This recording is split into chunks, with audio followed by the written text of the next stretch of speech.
I'll make an appointment to come to your property. Okay, probability is you're gonna be allowed to take them down. What's your schedule this week? You tell me and we'll make it work. Can I do tomorrow or Wednesday?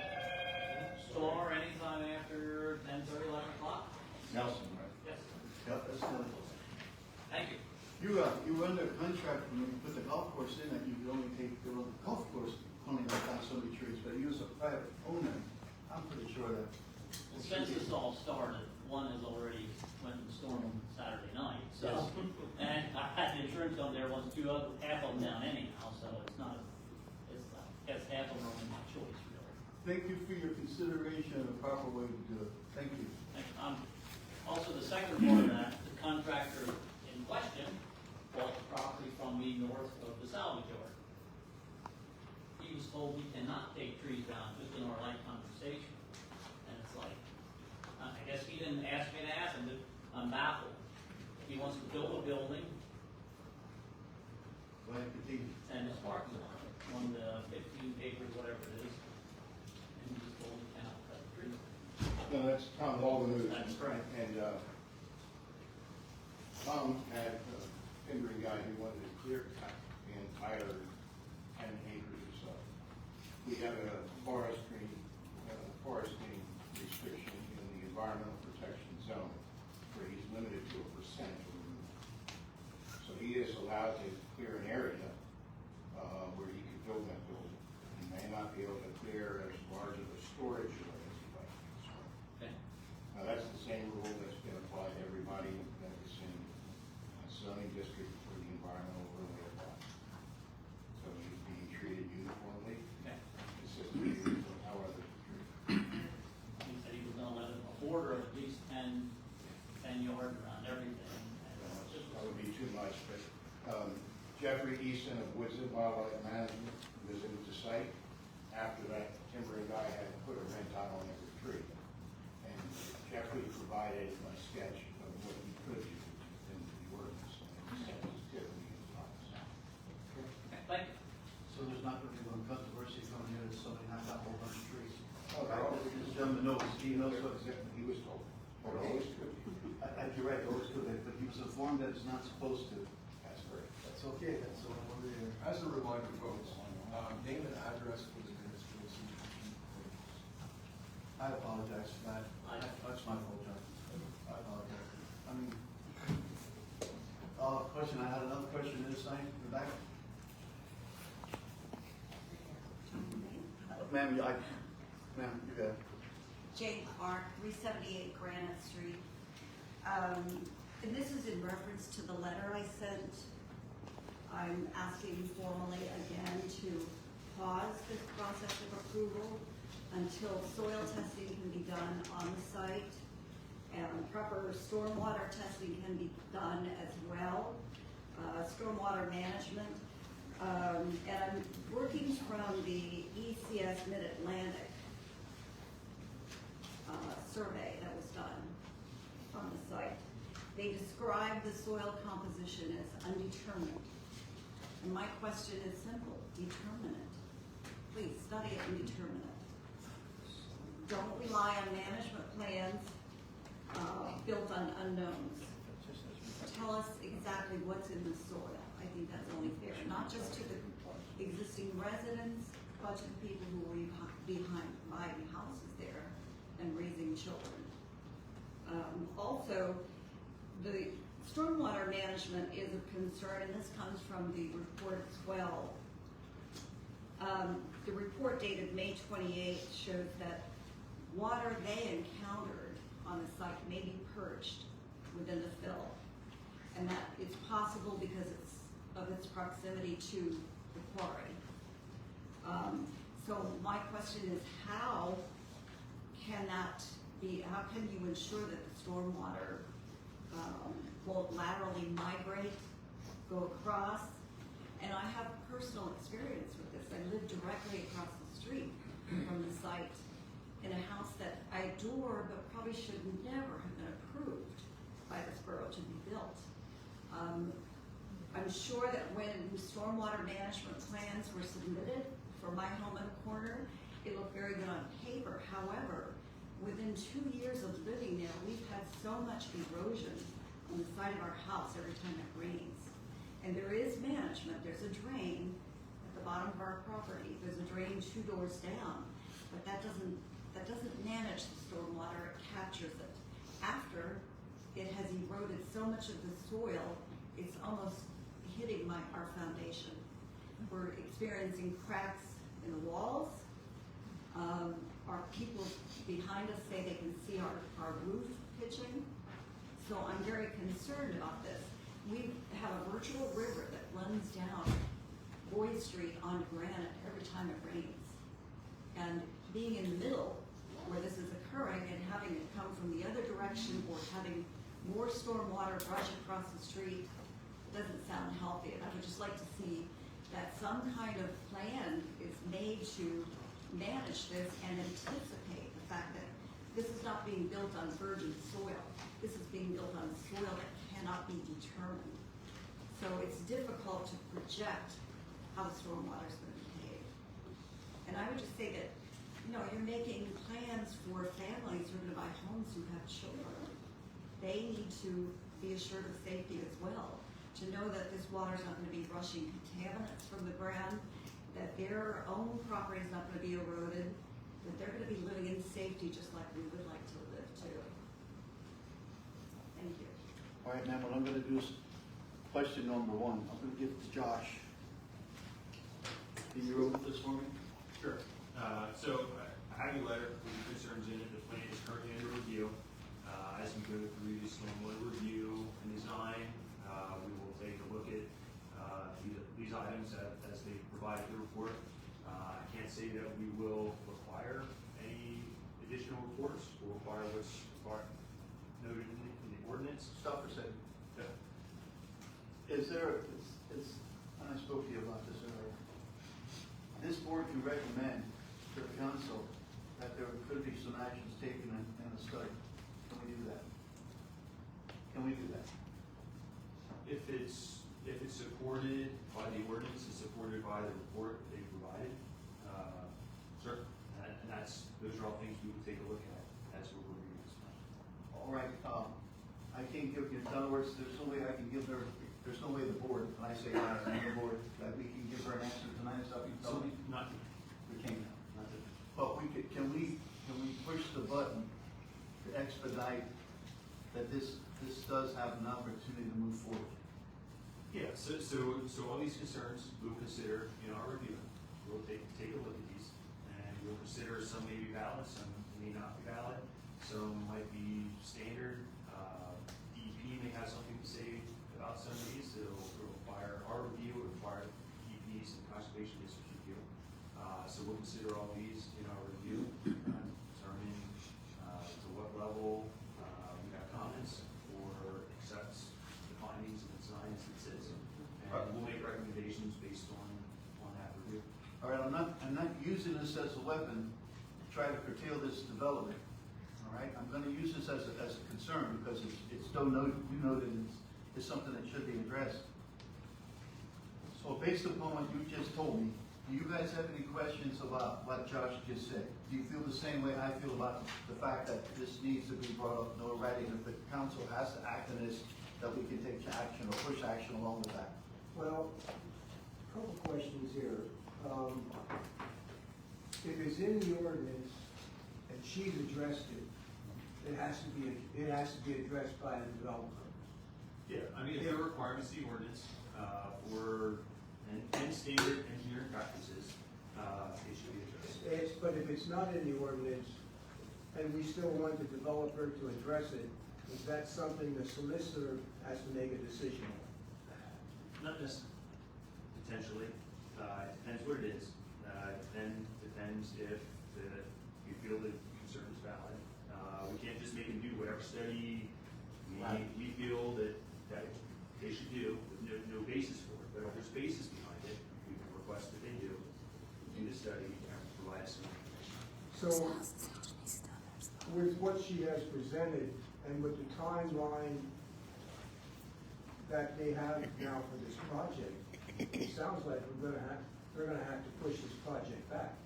Not necessarily. Okay. It depends what our findings are as we We haven't done the thorough review of this versus the report versus the current set of plans. We're working through that. So we're looking at another month. I mean, it's not being approved No, tonight. no, but I mean, with what we have in front of us, we only meet once a month. Correct. So it would be next month. Yeah, so before- we'll have a review out. I mean, we're hoping this week we'll have the review out. And maybe a couple other things that would fall in place too, like the 1.8 acres and Yeah, and then the second Granite traffic, Street, second traffic second report. traffic study. Yeah, so we'll have our letter out hopefully this week, and scheduled. That would go through this and have recommendations, one way or the other, based on the report, soils, stormwater design, all these sorts of things. The other floor, John. I would just let Josh do his job. And we just, you know, his findings come back, we'll address it. Greg? Do we have to? Crazy. Okay, what we find in the review, can we do an independent review as far as the board? Can we authorize an independent review? Is it work? I mean, the board can do whatever Maybe we want. we should wait and see what. But, I mean, what they it's posted. ECS did a review, they provided, soils testing, soils report, I don't know why the borough would want to replicate that work. Okay. I think it's a matter of reviewing that report in relation to this, in relation to current stormwater design, and then If I could, what concerns are. if I could say, I don't think it's a replication, I think it's a clarification. we're seeking. I'm Not not just that it's undetermined soils, but what exactly is it? Well, we'll look into the report. I mean, ECS is a reputable firm, I mean, they have professionals, one staff, which is, who prepared the report, so, I mean, I will certainly take a professional's recommendation, I mean, if they're seeing the report, I'll take a professional recommendation. Bruce? I agree, let's let Josh do his work and take those considerations into it. This PNC is gonna do his best at calming fears. They're not looking for a pat on the back or anything like that. This is a concern that you brought up, you know, and it would be a travesty for us to say, oh, everything's okay, because, hey, I mean, engineers are only as good as, like I said, sometimes, you know, things fall apart, and who do you hold accountable for it, and that, the damage is done. That's always a big point of mine. I guess I'm not looking at this as using it as a weapon to try to curtail the process of this thing moving forward. I'm not, this is a valid concern, and I think it's merit protecting to. Now, for the second part, the part about the erosion, the part of this, did you have anybody look at this professionally? No. Would you, is that some point that, you brought this up, would you like to have it checked out? Are you offering? Is that what you're saying? I don't know if I can do that. I know that if we have some concerns, hey, there's people I've come before this board with water runoff from the property, and we addressed that. Christie was the last person for a Borough home, they put a house in, and it's running water down his property, so, man, I checked it if I stand corrected, retired, and the second retired also. Did they fill that position yet? For stormwater? It's just Is there something that we can direct the person to at least look at the property?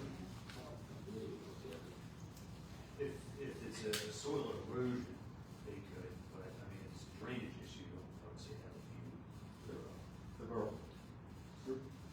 Her project was approved 2011. Plan, my former fund did for Denise Paul, right? Josh should check her situation against the recorded plan to make sure that everything is still under Dory's. So, you guys check it out. You will, you wanna check it out again? Yeah, he did, yeah. I haven't been on site to check that specific. Well, you will have the opportunity to do that. 2011 was reviewed by him. I suggest what you do is you get a hold of Josh Weber, you arrange a date for him to come see, and then you can take care of that. Thank you. Who's next? Come on, it's early, we get this thing going. I just wanna get home and watch the soccer game, that's all. That's it. So, no more questions of public comment? Yes, sir. Mr. Eckbeck has the floor. He's got to explain a few things. Okay, so do this probably every 2 or 3 years. New projects bring out new people who were not privy to the explanation, the dissertation. And it's clear that we, through some of the recent projects, have some people who don't understand land use law and administrative process in Pennsylvania. So being that, we just had this celebration of the holiday, the Constitution was written with the key principles of speech, press, and religion as the first and foremost rights, then the right to own and bear guns, and then later in the Fifth Amendment, the right to pursue happiness and to own property and use your property. So that was a critical component of the Constitution. For almost 200 years, land use went unfettered in America. There was no zoning, and in fact, in many counties in Pennsylvania, there still is no zoning. But in Lebanon County, zoning first came in the early 1970s. Cornwall Borough followed suit with the overall county. And around 1972, the borough had its first zoning ordinance in map. So the legislation, in following the Constitution of the United States, adopted the Municipalities Planning Code, which grants rights but also limits local government from passing regulations that control land use. They adopted this Municipalities Planning Code, which then led to a series of 10 training documents that the Governor's Office and the DCED put out. Land use controls in Pennsylvania was the first one. There are 9 others, and they have to do, and Cody's going to be posting these on the borough website. The MPC plus all 10 of the training documents. I teach courses, I train other engineers and junior engineers going for their license. I train municipal officials on these matters. I have my training manual here, which has some 18 different laws in Pennsylvania that I teach about.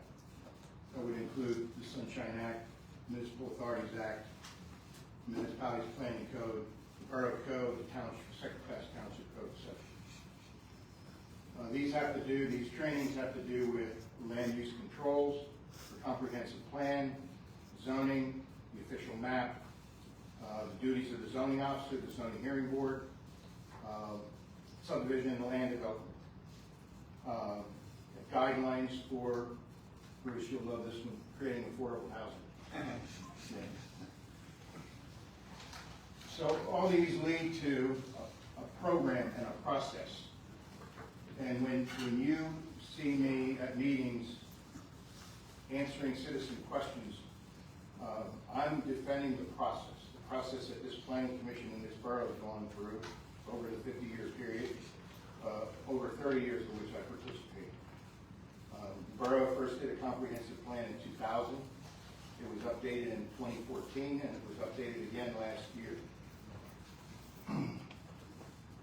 Comprehensive plan is the first step in adopting land use regulations in the municipality.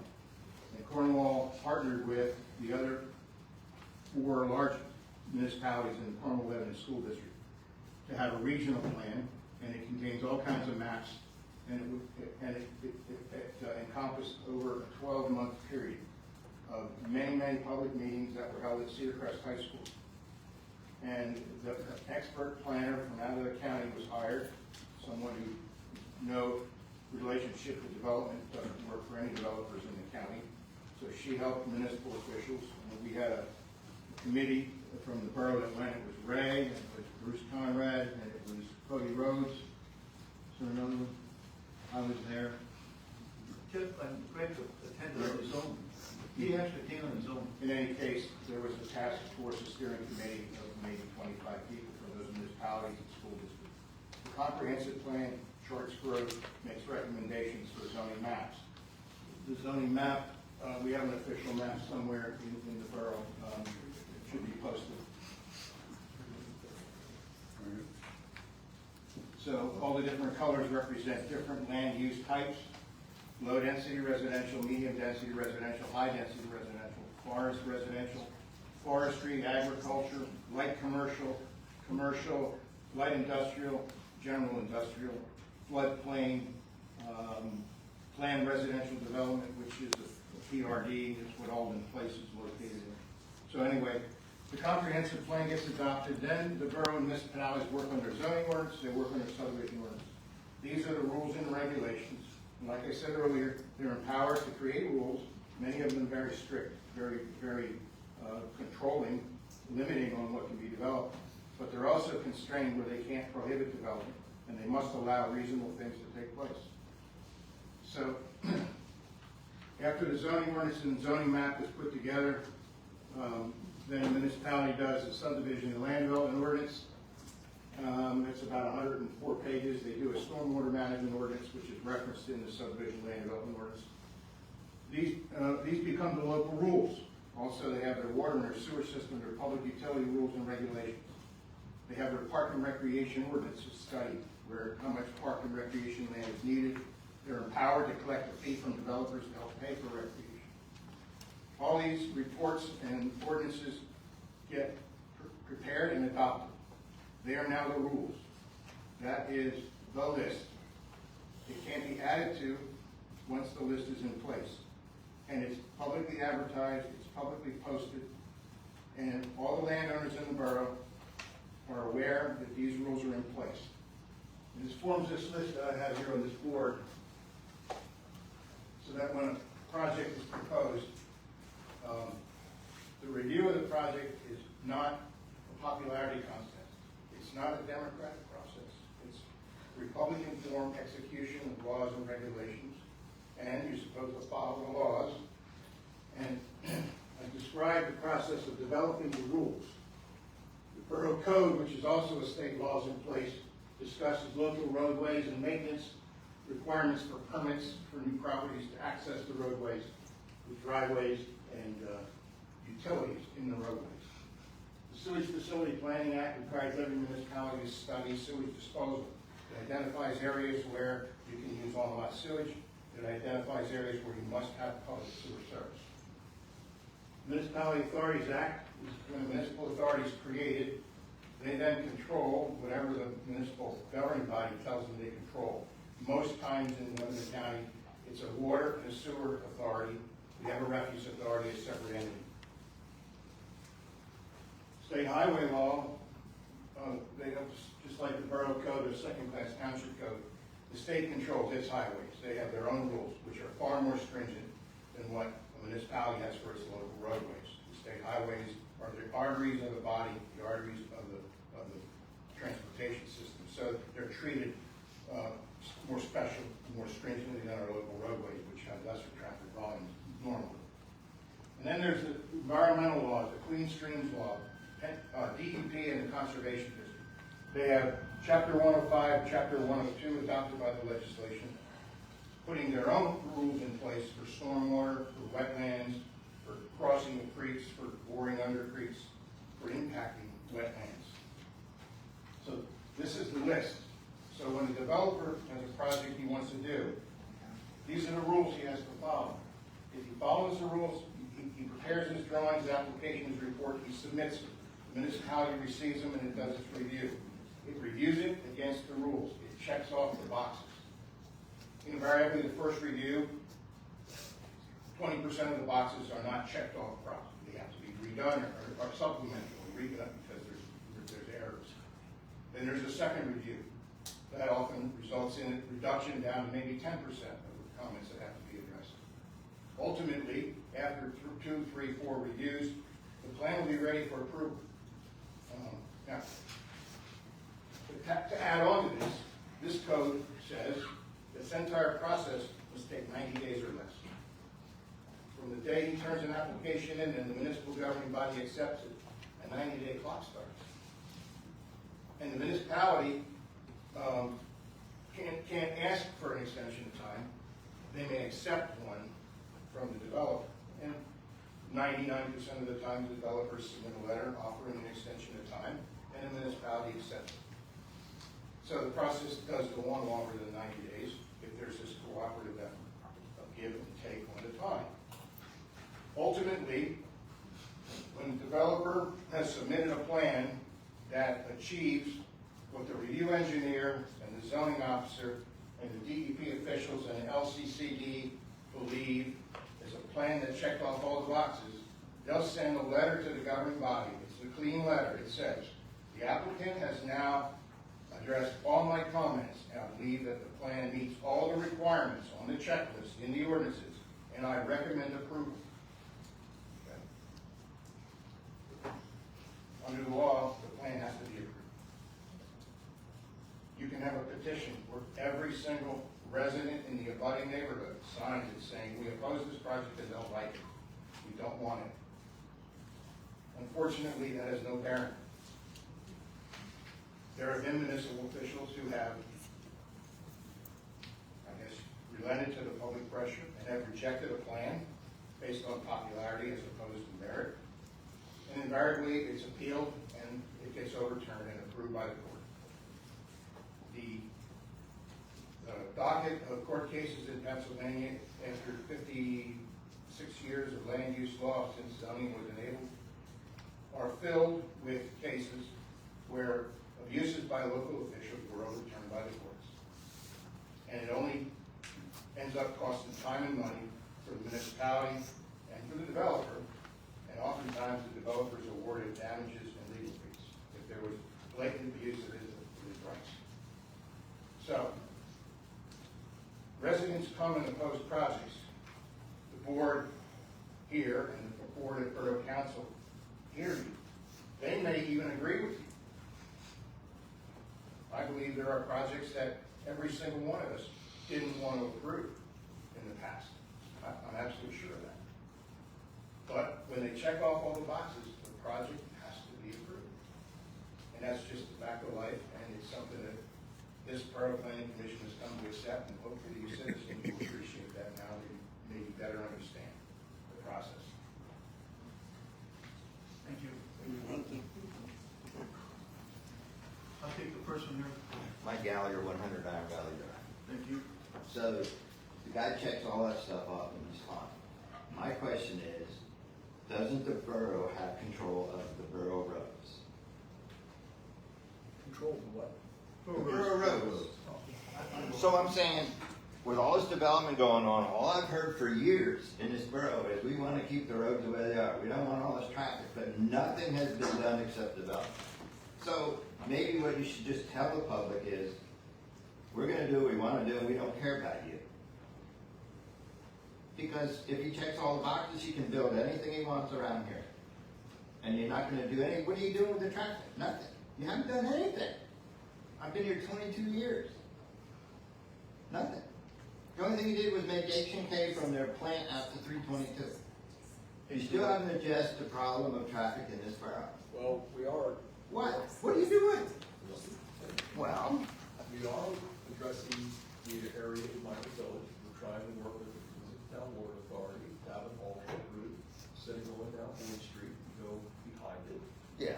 We've been constantly, for probably 10 years, been in contact with PennDOT to address Cornwall Center. It looks like that we're on the short list now for them to do something. There's only so much we can do. We don't own Cornwall Road. We don't own 419. No, We but, don't own, 322. well, I know that, but People come from Spring Hill Acres saying we want a traffic light. we can't have a traffic light there. That whole intersection is bad. Well, But you can't, but if you don't, if you just let all this go, then nothing changes on that intersection. I think as Mr. Beckbeck said, that there's, our hands are tied when it comes to. Well, that's what I said, but then you should just say, hey, they're gonna do what they want because we can't do anything about it. Okay, I have something to add to that, if you have to see. When we see a development that comes before us, right, the plan that is, I'll give you an example, cliffs, right? Infrastructure, the cliffs are put in place, we're trying to find access out of it. Now, I run into a problem with the homeowner association, I don't want to issue rights for a road that would really benefit the borough. Let the borough try its best, all right, to get a north-south interchange, all right? It's them people are stopping the borough. When you develop something, now here, the people along Rexmont Road, they live right up against the street, there's their trees, there's their front yard. is it my right to slam a sidewalk in front of their house, which they've never had before, that nobody's gonna traverse except them, that they have to shovel the snow off them? Common sense dictates a lot of this. I'll watch my manners because I apologize, I'm kind of rough. That's one of our things that hold us in place. I don't wanna impose law upon people that live there all their lives. You're putting sidewalk in, you're gonna do this, you're gonna give me a life. So what we try to do hand in fist with these developers. The only concession I got about the cliffs were two white lines that ran from their entrance to the manor. That's all I got, and that's all I could get. That's all I could get because of the topography, the line of the land.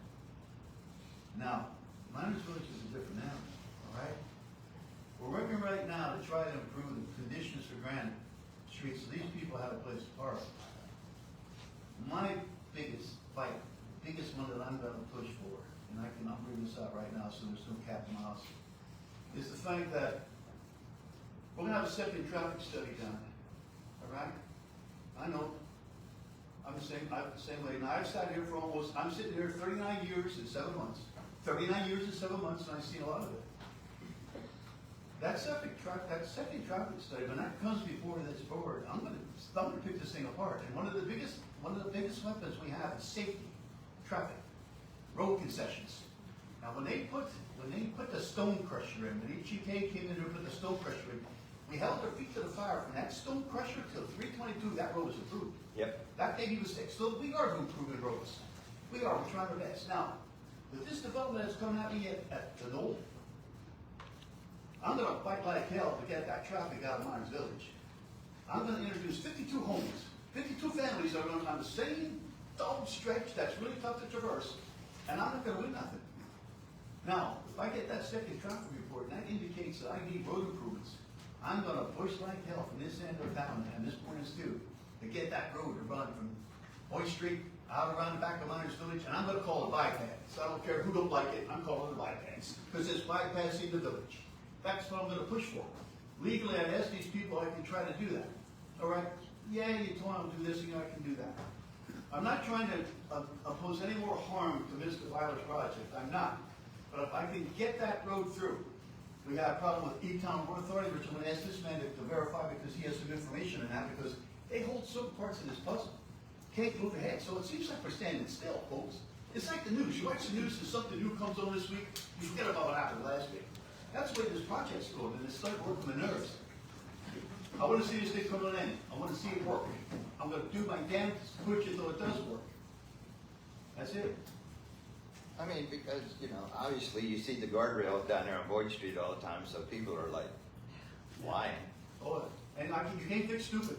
No. You can't. And they're doing burnouts. I'm a dentist, but I can't fix stupid. They're doing burnouts up on the street there by the... You go to Store Lane, I can hear from my bedroom, just like somebody that took out a garage over here at Miners and Burke Coleman. Oh yeah, I saw that. Yeah.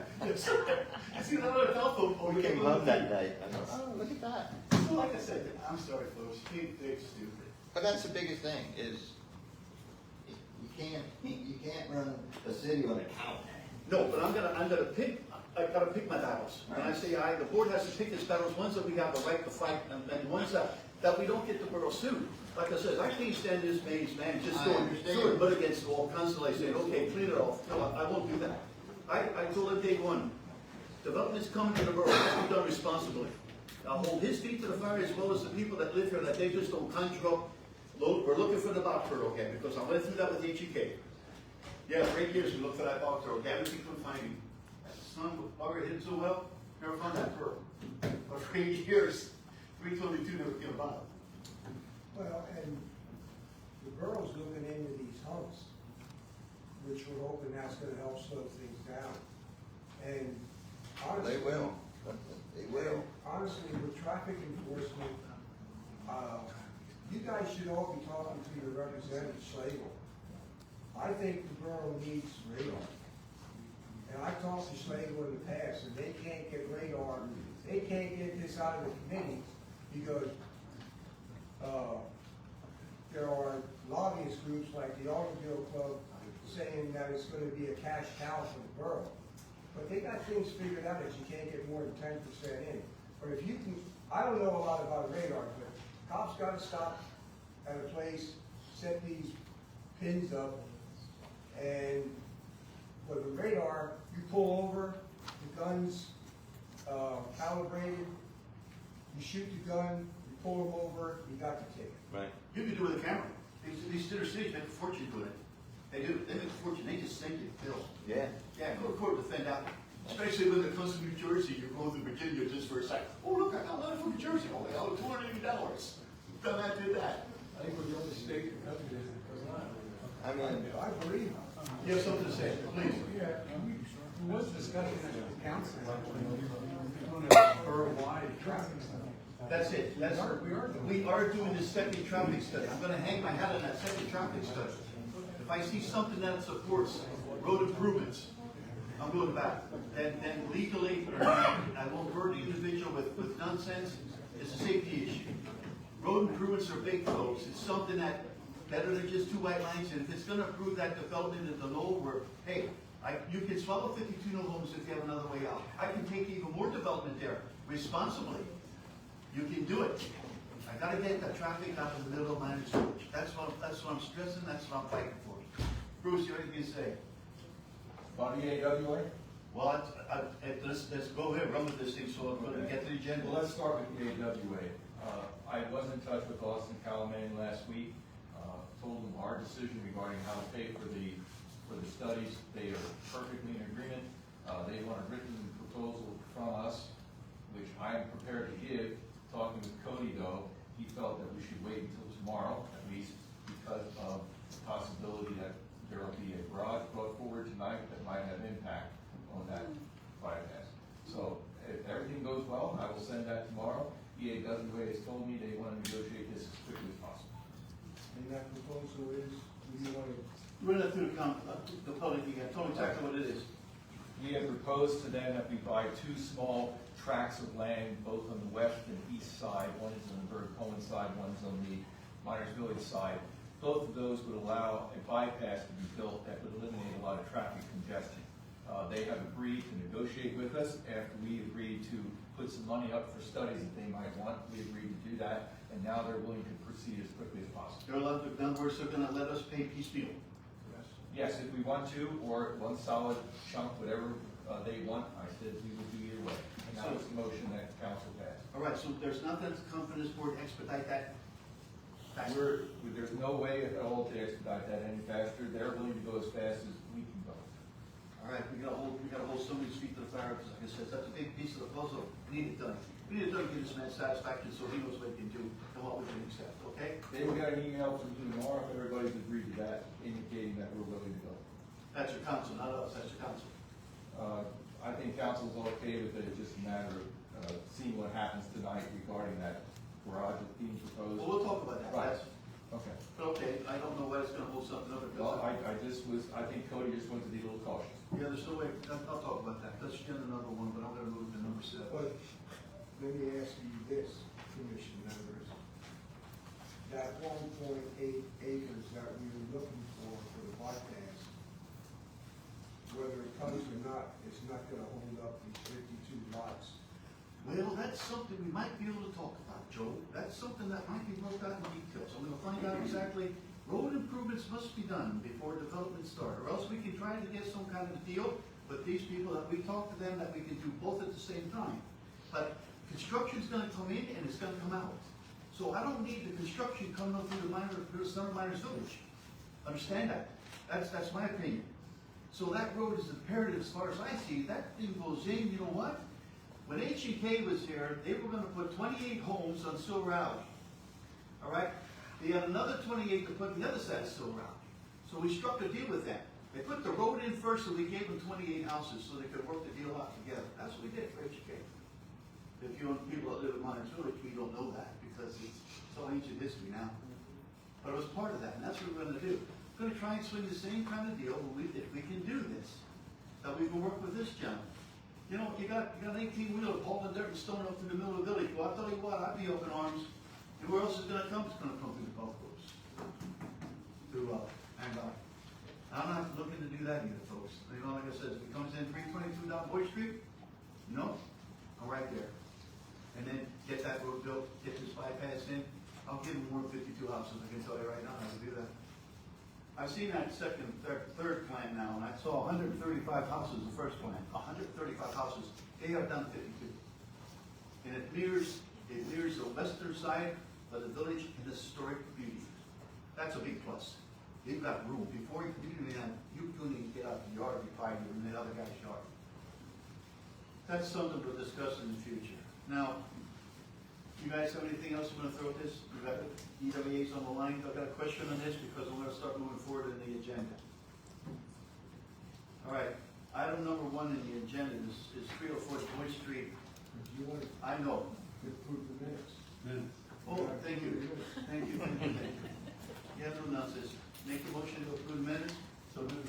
So moved. All in favor? Aye. Protocol not there, okay? I'm still working through the motion there financially. May I go back to the approval of the minutes? I've been preaching this sermon for a while. Yeah. Minutes are supposed to be actions recommended. They're not anecdotal records. And we should be submitting minutes, things that we're recommending. Anything else is anecdotal. And we have tapes of this meeting. You can use AI to get a transcript if you want. But right now, we're asking our borough manager to sit down for 4 and 5 hours listening to a tape to come up with some type of an anecdotal record. That is strictly unnecessary. Minutes should be just that, what we are recommending to council, period. If you want to listen to the tape to get other information, that's perfectly fine, but it's not something that we should be putting together. Thank you for your time. Well, that's what he suggests we do, because as the P&Z acted years and years ago, this man took the minutes. He took the minutes in every meeting, and I commended what they were done because they were impeccable. I did it for a while, and all I did was put down what our recommendations were, and that's what those minutes should be. Well, then what do you suggest? Because I I like that idea. I want minutes. suggest that we use Robert's Rules of Order regarding the minutes that are submitted to council. If anybody wants to see any more than that, they can listen to our tapes and use those to make their own transcript. All right, here's your like. Are we gonna get a secretary to do this? Are we gonna do this? Because that's what you need. We need somebody who wants to take that responsibility. There's no responsibility at all. No. The person can simply come and listen to the tape. No, I'm saying, if you wanna write them down. No, here's, when I was taking the minutes, we had some developers in the audience who said, you didn't tell me I had to do that. We looked at the minutes and I held their feet to the fire. Exactly. I Joey. said, yeah, you're doing it. You can do the same thing with the anecdotal record that comes from the tape. You can do the very same I thing. know you can. All right, you want to do the tapes, afterwards you tell me you don't want written minutes. That's what we're gonna do. You want to stick You with know the tapes? what, I don't want written anecdotal records of this because it takes too much of our borough manager's Right. time. It does, I agree. It does. It does, absolutely, because it was a full-time job, and that was the secretary. He was the I secretary. would move that we just follow standard procedure, which is we submit minutes to the council that recommend actions, period. But, and with that being said, but if we come up to a point where there's a question saying, but I thought he said this, then we need to go back. Then we go to the tape. We go back to the tape. We go back to the tape. And if the tape says, we said this, then we follow that. You keep it digital. I have no Yeah. problem. I have no problem with whatever we do. You want to make a motion, we follow this and get this aired out, and it's done? I move that we follow Robert's Rules of Order regarding the minutes of this meeting, that they simply reflect the actions we're recommending to council. All in Not favor? an anecdotal record. All in favor? Aye. Opposed? Hearing none. Sir? Jeremy Zimmerman, Boyd Street. I was just asking, Cody, how long do you currently hang on to the recordings? Not now, leave There's your problem. So you make that motion, I think we started recording. right, just as part of your motion, because you may want to put a periodicity on how long you would hold on to those recordings. I don't see why we can't hold on to them definitely. What's the tape, what's the storage of tape, what's the problem? I mean, hopefully by next month we'll be recording the meetings and they'll be on Right. YouTube for perpetuity. Well, that's what I want. I want perpetuity. I want it forever. I want it, like I said, And it's so the do way I. it does. And so do I. That's why I want to see it. Just for curiosity, how long does it take you to do this? Yeah, well done. Yeah, it does. Yeah, it does. The only thing worse than sitting here trying to think of was doing it afterwards, listening to it again, so. Yeah. Oh, excuse me. I'm busy. I feel for you, brother. I do. Everybody talking at one time and trying to figure out You which take one. minor notes, but yeah, this is the whole thing. Okay, I'll tell you what, let's start this show over, right? I'm gonna follow the agenda as stated. I'm gonna Thank you, Mr. Chairman. No, thank you. I'm gonna do issue number 1. I'll just jump, I'm gonna handle this, please, up here, okay? this, and then I got questions. I'm gonna let you run. Mr. Dial? This is actually on, I don't know if you can hear us or if you can speak, So Mr. Dyer submitted a zoning inquiry, particularly related to the architectural standards for Miners Village. He lives at the far west end, on the south side of Boyd Street. I believe it was an old church that he's converted and renovated into a nice residential property. He would like to add a detached 5-car garage on the opposite side of Silver Road. Now, question number one. This doesn't impede the entrance of Silver itself, right? It does not. He has setbacks identified on the plan. He complies with the setbacks. Very good, He would meet lot coverage allowances. very good. The structure has an architectural design that he has provided pictures of, matching other garages in the residential village zoning districts. Question number two, because of the others that come along. I, for one, am not concerned about other garages that are in Miners Village. I'm concerned about the historic look because he faces the street. This I see. This is even with the front of his facade. This isn't in his backyard.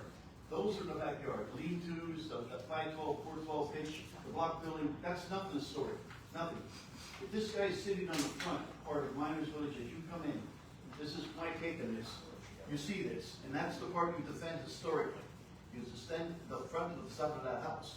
So, if that's the case, I need to know how that's gonna sit. Well, can we, is there a way, can we show a picture of the piece of property that he's looking at to put this garage on? Can we actually see that picture? No, I wanna see a picture like that picture there. That's his rendering of the Okay, 5-car so that's- garage right there. So that's just a Google Earth picture. There. Right That's there, what that's I'm the looking at. current lot that he owns where he wants to build That's a garage. where it wants to be built. That's correct. Okay, that's what I want. All right. So it doesn't face the street. Notice, you see when you make the turn to the street, it's even with the front of the house. Cody, please go to the tax assessor line again.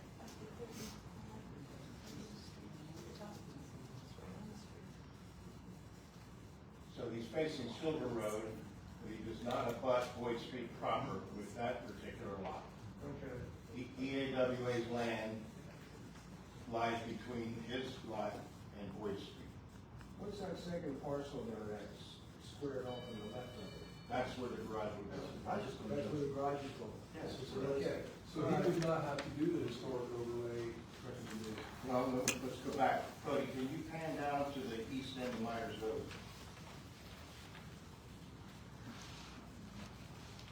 All the way at the northeast. And the missing, Those garages right there, he provides a picture of those, Rick. Yep. They front on Boyd Street. Yep.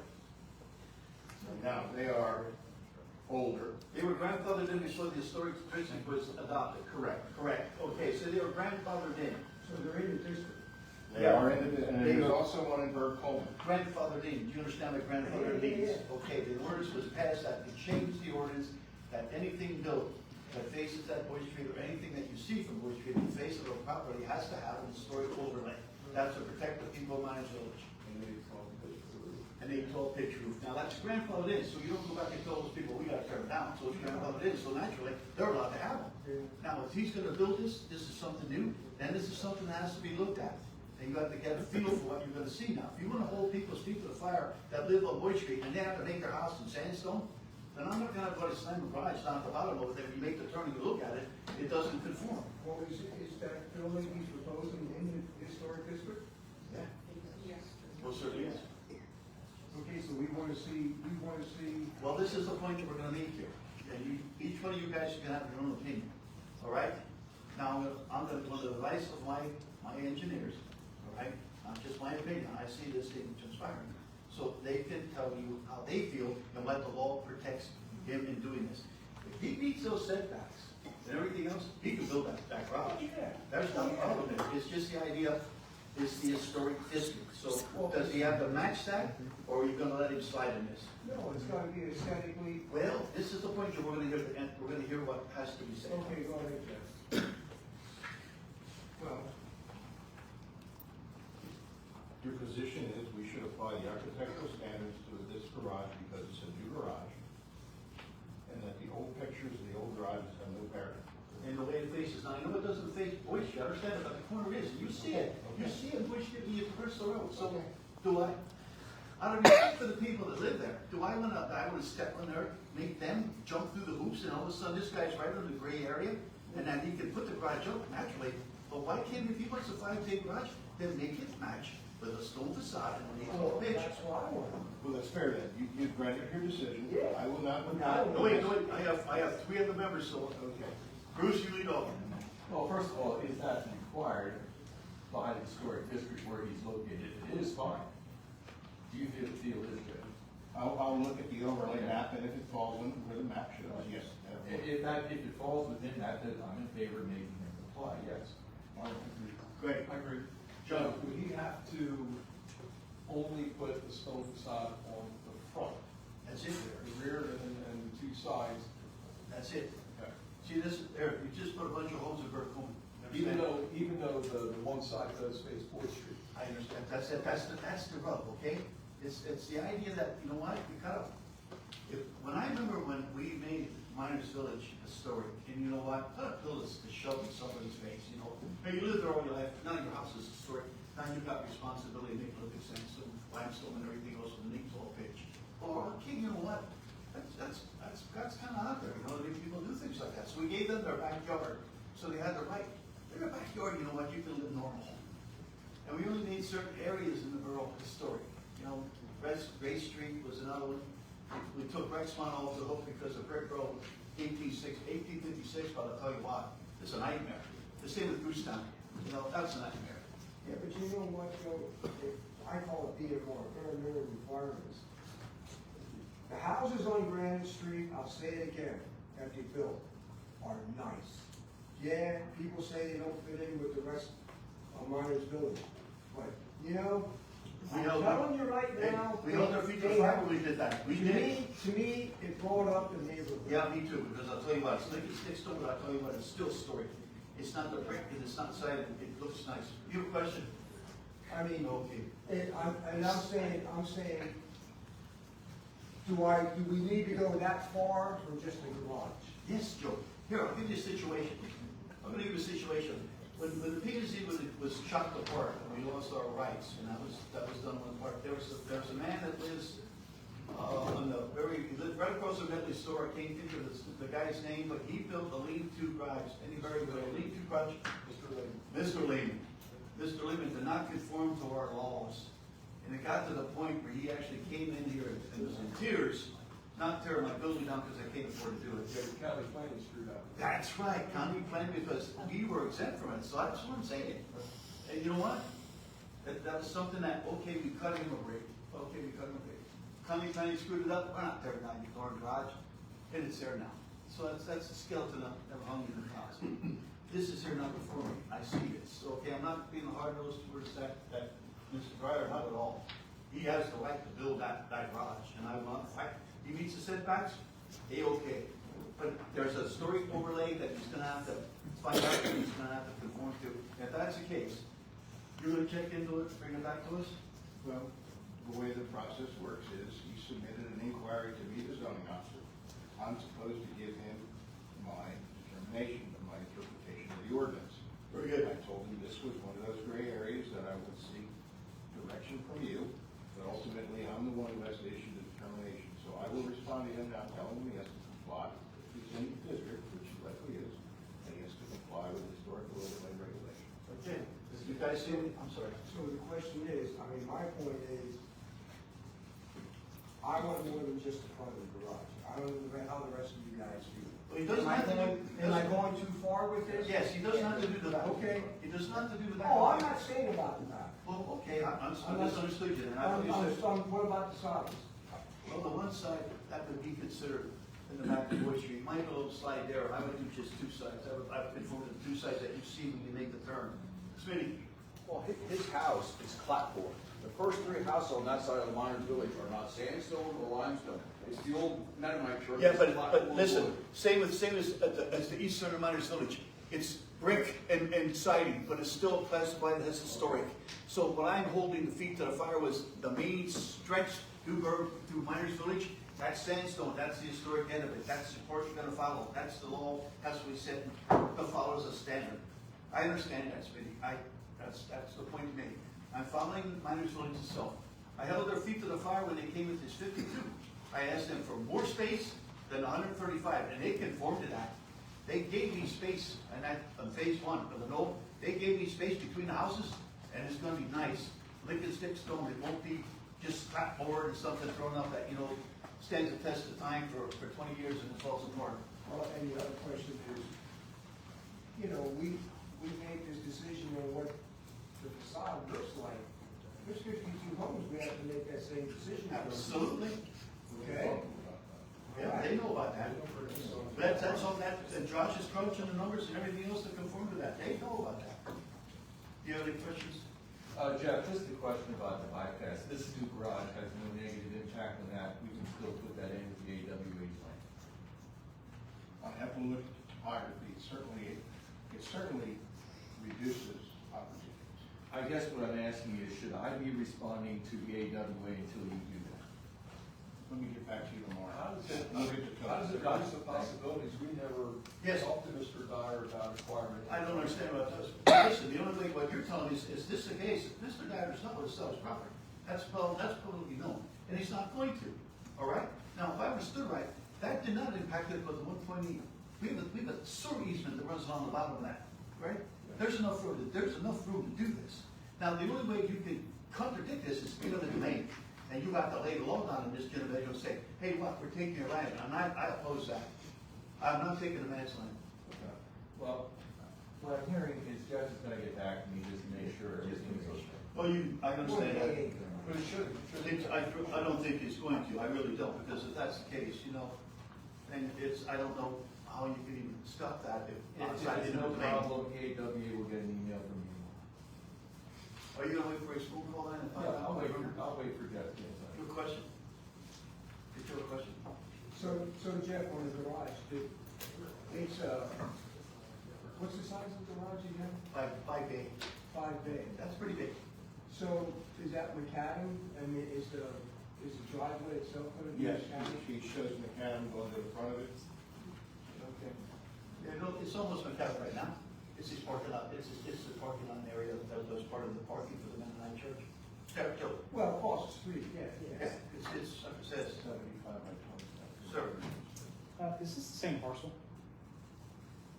Same deed, two separate parcels. So, I mean, in our ordinance in the historic buffer, which is what this sits in, it does state that it does not strongly deviate from its parent building. Wouldn't his existing residence be his parent building? We can look into that. It's just something to look into We can- before you go and make a decision. We can look into that. If his, historic, as far as this clapboard, like you're saying something, to be able to be something that matches with the, parent building, this is, it says accessory garage here. It's just something you would want to. Good, listen, thank you for digging it up, great point. I think he would have done that for us. Oh, I'm sure, I just, as you were talking about this, as he goes back and looks at this, it's just. So I said, as long as it matches historically, hey, I give, if he meets the setbacks, as far as I'm concerned, here's my blessing to do it. Hey, you have a historic buffer and a historic overlay district for a reason. Just to keep Miners Village, it's added to the historic list, it's out there to protect the people that have bought there since it was made historic, not the people that were living there when it was made historic, to keep that same look and feel for those people, and that's why we have even more tools within that ordinance that you can implement to people who are bringing developments in front of you. So please read it. And you would have to be actually, we might, before you can allow line of sight.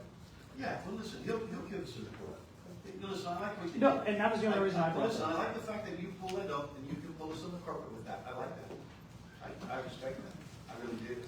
I don't think that is an insult. I don't think that is something that's directed at you to make you look like a fool. No, I'm complimenting the man did. I'm complimenting you on what you just did. Thank you. Thank you. I've read the ordinance a lot, so. Thank you. That's why we're relying this guy to do a lot for us. He reads a lot, and to keep all that in there, after all those teaching and stuff, that's a lot to keep in a room. I like what you do, young man. That's hard to do. Love it. Okay, you done with that one? Yep. Number 2, Jeff? The Cliffs in Iron Valley, Mr. Swink and Mr. Bond give an update and answer any questions. Yeah, so we, most of phase 1 has been topsoiled at this point, seeded, straw, got some grass coming up through today. So, yeah, we're wrapping it up. Are we making progress with maybe additional parking? You guys have a meeting? Cobalt. Oh, excuse me. Is that what you're talking about? Yeah, that's what I think he's talking about. Verified. Cobalt Alley? Yes. I think he's talking about the whole. I thought that was put to bed. Yeah. I saw you guys are doing a little digging around, it'll be lot 1 and maybe lot 2. What is that about? Right off Restaurant Road. Yeah. That's something going in. It's what? A home. Oh, good. Yeah. Very good. Now, how'd you guys fare through this last storm we had, rain-wise? Pretty good. I went through this morning and it held pretty well. Because we had some rain. Did you sell any homes? Yeah. Have you sold homes? Yeah. Which ones, could you tell us, do you know which ones? I don't have that address off the top of my head. The model home sold. The first one in on The the model left. home sold. First one on the left is sold, and their second or third one, I think, put a new foundation, I think that was sold too. That's not built yet, though. Judith? Can you, Mr. Swift, can you clarify tree replacement? So I know there was some back and forth as to, you had put trees in and it looks like some of the trees had died and you had stated earlier about replacing them. Where are we at with that still? Well, I don't remember that, but we'll look at any trees that have died and, yeah, we can replace them in the fall at the proper time. If you look on the bank that's up against Iron Valley Drive, there are some trees that are there that are live, but then there are several other ones that were planted that are dead. Like I would say, you would see it more than I would, but I would say like half of the bank is dead. No, I don't know about that, I just know, I just see one. Maybe on, Had leaves on it, died, that's the only one I. and maybe on, you have the site for the trees and there's no trees in some of those, so I don't know if they've been put in. I don't know, I just know there's one dead, that's all I know, because I can see the leaves from, it's just dead branches, but. Yeah, we'll certainly take a look at it. Smitty? The plans have a requirement to replace any dead trees within a certain amount of time, so they'll certainly take a look at it and make sure they're replaced. Any more questions on that? Thank you for your consideration. Any more questions? Nat? Yes, Oh, sorry. Right, you have the floor. me? Okay. I'm sorry. My name's Joellen Litz, and I had a couple of questions from mutual constituents. And so I'm here just to ask. I can remember at the one Byler development, he put in a dry dam, or what normally is a dry dam, and I go back to dry dam fill. It's a stormwater management area. But I think it filled in with water and it became a pond, and the ducks were swimming on it and things like that. So, like, for instance, last night, I don't know if we had about 3 inches of rain, whatever it was a good amount. When that happens, is it permissible to draw water from that to water grass seed on any new developed land so that it's not taking it from the drinking water supply? People are concerned, we're asking them to conserve water because it's 5.5 inches less rain, it was before yesterday, 5.5 inches down from where we normally are this time of year for rain. So the question is, if a dry dam fills with water, can that be used in successive days to water new grass seed and developments? Now, listen, I have an opinion, but I'm going to let you handle this because there's a lot of concerns like this. It's private property, who owns this, who's cutting the grass, so that how they're going to traverse the water, how they're going to take it in and out. So you're my engineer. Please. That was a riparian rights question. If it's under an NPDES permit, argued that you have to have permission from Conservation District or DEP to use the water, or to take the water outside of the detention basin. That's never been asked before. It's usually private property. We also don't hold water. They're not supposed to, they're not So they're supposed to. supposed to dewater. Correct. They're supposed to dewater within $24, sometimes up to $72. But the recent 10 years, they've wanted many basins to hold up to 12 inches of water permanently until it all soaks in or evaporates. I understand your point. It's a great point. It's the idea of using your head, common sense. You know, there's the least, let at least the water, it's there available. And then usually we have to put a fence around. We're supposed to keep people out of them, and they require us to put a fence up. A lot of times we'll overlook the fence because of it's an eyesore, and frankly, it doesn't serve the purpose. But that's something that's maintained. Usually, a person buys a lot, and that's in the deed saying, "Hey, listen, you got the grass in this detention pond. You're responsible for that." I don't know, like I said, if you consider that private property, and how are you going to get the water out of the space? You're going to take a pump there. You're going to run a hose. You're going to back a truck up. You're going to fill up a tank. Yes. That's, you know what, if you pose a question that's really hard to handle. I don't think there's an answer per se, yes or no. I don't, and like I said, how do you get to the water source? You gotta drive through somebody's yard to do that. I'm trying to help because we all need our water. I appreciate your, And, I appreciate what you're doing. you know, if there's a pumper involved and they hire somebody to pump it and then spray it, but it would be on the same tract, you know, if he owns a bigger area, can he reuse that water on his site and water wherever it's needed? Well, like I know for a fact, I know they're not supposed to hold the water on site more than 3 at a time. There's situations where you have people come in here, we have geese laying nests on the border and sell the place, and that was North Cape. We had to try to alleviate that problem. They're not supposed to hold water. They're designed to dissipate after so many hours. So I would say it's a pretty hard thing to do. We will send an email to Nathan Phillips, he is DEP South Central Guru, to predict these rules and regulations, and ask him if he'll answer that question. Can you get the answer back to her? Yes, I agree. Thank you, gentlemen. I appreciate your tolerance. No, Tom, that's a great question. I was wondering about it too. All right, does that answer your question? This development predates me, so forgive me if this is kind of dumb questions, but I'm okay with that. I'm curious to know what environmental studies were done on soil at the cliffs. Go ahead, run with the ball. I know what studies were done, but you answer this question, please. Yeah, we worked with the geotechnical engineer to do soil sampling, borings, stormwater infiltration testing. We also had construction oversight as all the material was placed. We have reports on compaction, and unsuitable soils were removed and replaced. Are these reports accessible someplace? They're not public records.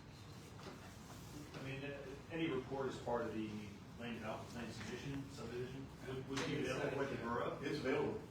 So I don't know what additional they may have, but they provided an ECS geotechnical report as part of the development. Currently available. They chased a little bad soil at the constant. I know that for a sight. Because I don't know how far gone you guys went, but I grew up there as a child. And that's where we used to wash the yard when it came out from number 4, held in the tailings pond.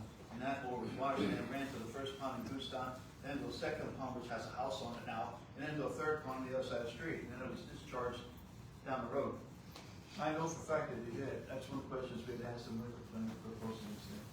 But that didn't go through, that did not go through the cracks. And as far as water quality, you mentioned that earlier, the EAWA tests that water very frequently. Hard water quality?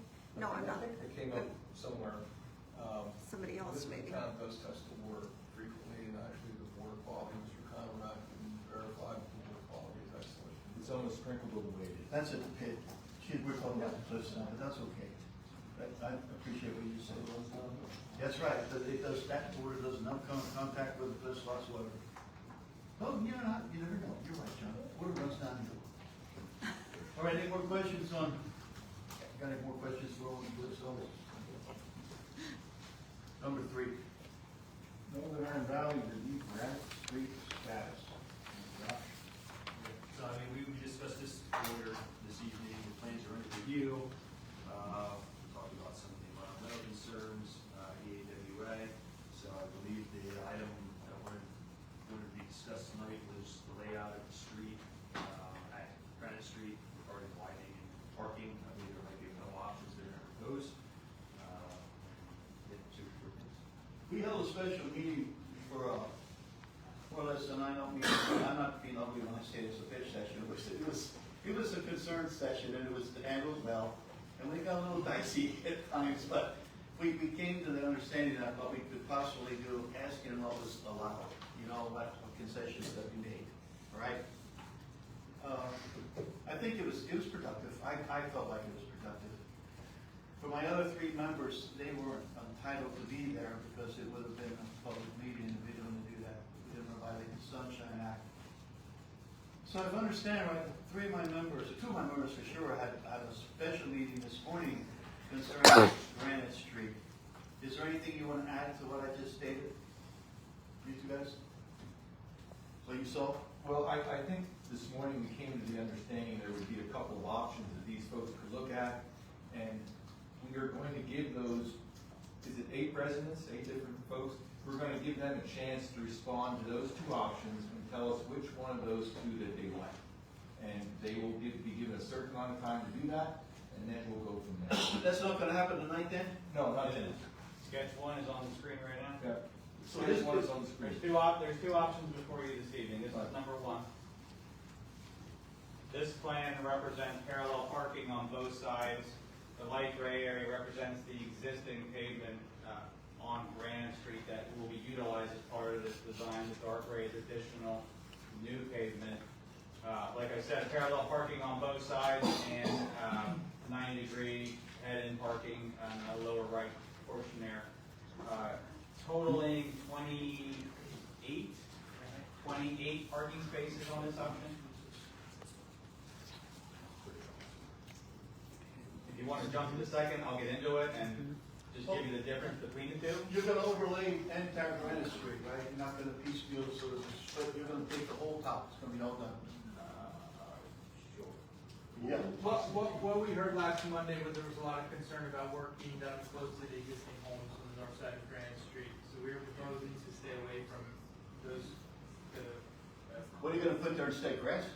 We're going to leave it as is. That's the feedback we received. Okay, there's, how many homes are in Granite Street? There are 8. Eight older units on the west side and then 6 newer units on the east. What I propose to do is I want to find out the other 8 people that live there, how they feel about it. I have 2 right now, man, so I'd like to know, before I act on this, or before I accept what you guys are going to do, I want to make sure that everybody in Granite Street, I want majority of the rule here. That's fine. We're giving 2 options. That explains the second option. That was the idea. We would explain the 2 options and let those folks decide which one of the 2 they like. This is a parallel parking option, I believe, right? Very good, so, No, okay. this is the angle parking. Oh, this is the angle. I'm sorry. This is the angle. This is the angle parking. This one allows 18 angle parking directly in front of those 8 units that are in question. This option will be a one-way, as you're looking at it, to the right or out onto Boyd Street. And then we still maintain the 8 parking spaces in the southeast. So this option is actually not 28 like the other option was, but this one's 26. But it makes it easier to get, like you said, if you have trouble parallel parking, it makes it easier to pull into your house. Well, Which it makes it gives, it gives. One of the things that came out of the meeting last week was proximity to homes. So this one is 18 spaces directly in front. Which would be nice, like I said, if you live in town, if you live in the city, if you live someplace congested, you'd like to try to park in front of your house and, so you have access to your property. So we don't have to make a decision on this. In fact, I think I'd like to see, let's just We get have a this. couple questions. Okay, I will. But like I said, we're gonna hear your opinion of people, I'd like to see the opinion of the people that live in Granite Street, to which one they'd like to feel their way through. I'm sorry, I want to let her ask the question, right? For the second option, is there a sidewalk on our side of the street? No, all existing pavement within, on this sketch, 4 feet of your homes is not touched. So all that area up on top, I have a little red label there, it's all existing pavement to remain. Okay, so no curb. No curb, no sidewalk. So on either option, there's no curb, no sidewalk. On the other option, there is curb on the south side, because I have to be able to manage stormwater. This option, there is no curb. You're gonna put, I'm gonna demand that you put curb and sidewalk on the south side, the side that you guys are developing. There will be curb and sidewalk on that side. I quote, show sidewalk, I am not showing curb currently, just because of stormwater, but We're gonna do curb and sidewalk. That's gonna be, that's. It's not safe otherwise. Ma'am, right, it's gonna be, we will follow the board ordinance when we do this, and they will not object to it, they will bend over backwards to help us out, I know they will. Cody, can we see option two? This is option 2. That is the angle. We see option one. See what that is. I'm confused. There's parallel parking. So, Parallel parking is kind of tough to do, guys. I know there's a lot of people can't parallel park. Now, if you have the option to pull straight in and make it one way, I, for one, like I said, I live there, but there's other people in Granite Street, we're gonna get their input, okay? It's gonna be unanimous, what we decide to do. Okay? I think they were told that they would have that input, and we had given so much time to do that. That's right. Definitely, so much time, they would report back to us, here's what we decide. That's right. I'm gonna give the people that live there the option of how they wanna see Julie. Can you, Cody, can you pull up the map that I sent earlier? I'll beg forgiveness here, I'm maybe asking it, the other one, the tax parcel one, that one. So just help me understand, so the two tracks at the bottom where people are parking now are currently owned by the borough, correct? Is that the case? Is that though we were fighting that and that it weren't burned by the? if we're looking at the two on Grand Street, yeah. Yeah. That's correct. What's on the screen is actually old, it's not current from the county tax assessment office. We just got that picture the other day. Can you zone in on that? We had an argument at our special meeting that stated that you guys definitely, that was not their property. Yeah. What changed? I would just like clarification of it. I need clarification too, because I was under the understanding, remember we thought about it? Who owns it? You say we do it. I heard you say they don't. And then Raymond, the second point that I'd like to make then for clarification, is it, if it is borough property, which I believe it is it, who made the decision that it was better to not keep it the way it is, but to change it into a road with houses on both sides of it? And I'm not advocating one way or the other, sir, I just want to understand. Great question, because I like the new person too. How did that happen? Just to be clear, The stretch in the middle is owned by the borough, everything to the south of that is owned by Cornwall Properties. So where we park is owned by the There's no borough. third party that was mentioned at the meeting. That's right. That doesn't exist. How much in the middle? How big's that area in the middle? How many feet? What are you referring to? That the borough owns? It's borough right. It's a borough right. Okay, so it's a 12-foot right away? They don't own it, it's a right of way. Can you It's zone not in, can you understandable zoom right of in, way. Cody? It's a right of way. There's two parcels though. They're numbered. And the one, to Chad's point, earlier point, is not owned by the Walter Kimmett individual, but there was an ordinance that transferred it to the borough, I believe. So I'm just asking about those two numbered parcels, are they owned by the borough? And then the second part, if they are, who took the decision that they needed to change from their current state to allow widening of granite and development on both sides? Can you help me with that, Jeff? Or can somebody I help? think that was part of the 2011 plan that you referenced. that Yeah, the additional the right of water way. plan dedicated that front section of Granite to the borough. The ordinance requires, Julie, when a property owner fronts on a borough roadway or right-of-way, and they propose new development, they have to improve the street to current public street standards. That's in the subdivision ordinance. So, If the borough chooses to enforce it. correct. You can ask a waiver. Correct. Okay. Go ahead, sir, I'm The sorry. starting position is, they must do it. They can ask for a waiver. They can ask for a modification to reduce the requirement.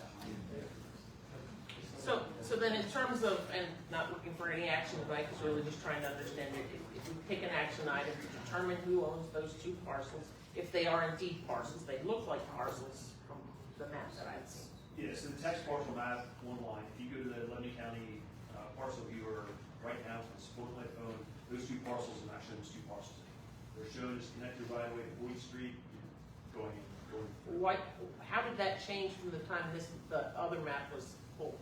Because they're within 30 days of each other. Right, I believe there was some discussion with the surveyor and tax assessor's office. Okay. Is this correct? That's the next question I have. Apparently there was a comment made about a surveyor and not being able to question the surveyor and just confirming that involves these parcels? I don't know, Josh. I'm literally just asking a question to understand it better. This map does not reflect Denise Bollard's recorded subdivision plan from 2011.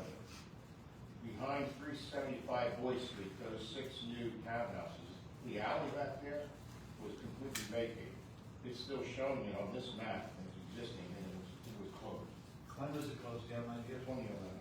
2011, so the borough abandoned it. That's what you're telling me?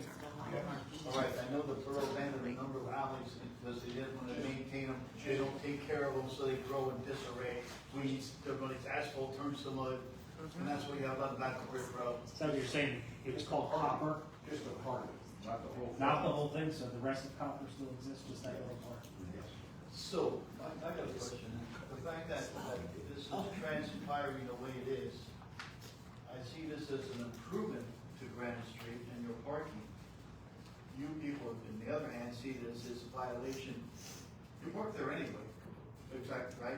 And right now it's in disarray and it's grass and whatever.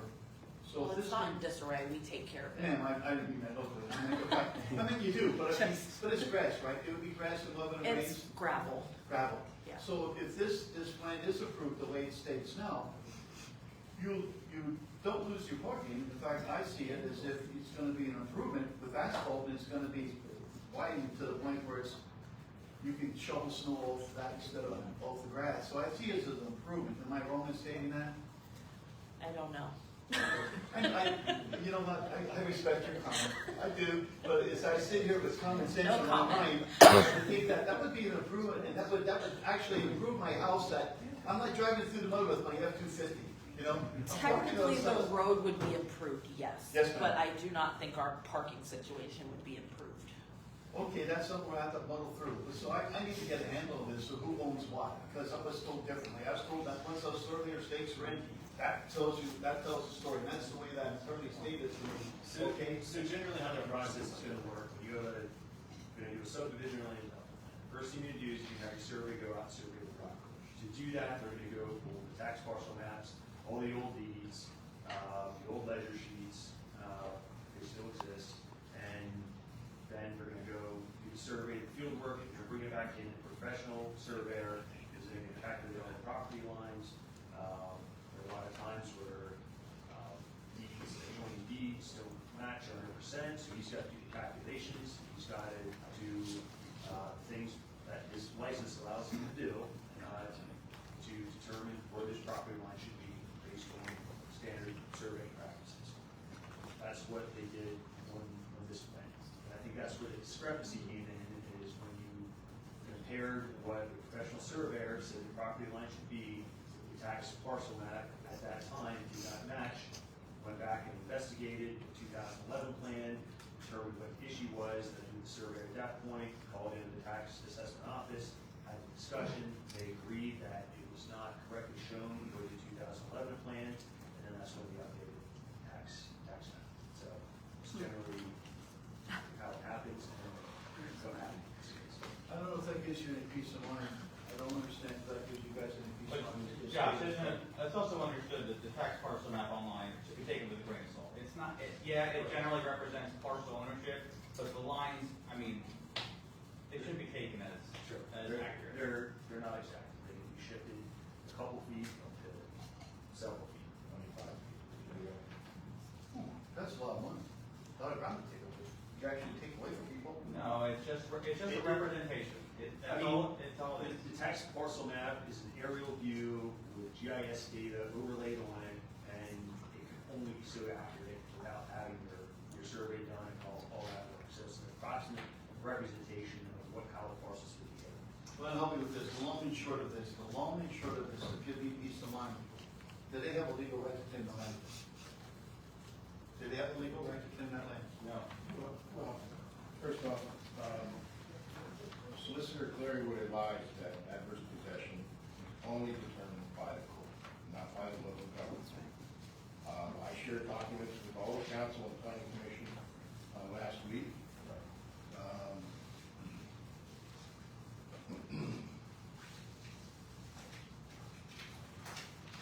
One is adverse possession in Pennsylvania by We Can Serve, 7-page primer. It's also, you can do an AI research and find out about squatters' rights and adverse possession. The criteria are that the ownership must be continuous, visible, notorious, and exclusive. It may not be shared. It must be owned and pretended to be owned and used by one person for 21 consecutive years. Hacking, or some people call it stacking, is only applicable and will only be recognized by the court if the new owner receives from the previous owner a deed that references that he believed he owned it and is transferring the ownership to the second owner. So in this particular case, those parking spaces are shared by multiple units. It's not exclusive. I'm not the judge, neither is council, neither is the planning commission, but my belief is that the court would turn down any claim for adverse possession of that land. All right, we'll have to push this in the direction of our attorney to find out if this project can be held up with this. I think it's also important to note that if we go to the existing conditions plan of the development, most of this parking is within the borough right of way. Yes. It's always, most of it's within the borough right of way. That's right. I understand that. And in fact, that carries a lot of weight. As far as I'm concerned, it carries all the weight. The fact that who owns it, who does it. But the last meeting, they swore they owned it. Okay, now, but you understand my argument now. I'm trying to clear the No, I area know, of this, I know. because I'm just- legally, I'm not gonna throw a roadblock in front of them and slow this thing down, because that's a violation of what I sit here and do. I represent them also, but I'm your corner also. So I'm not gonna slow this process down or throw mud in your face, denying, your right to bring this up. I'm trying to clear the air here. So I'm sorry, go ahead. So these parking spaces are in the borough's right of way. Is that a good thing to do?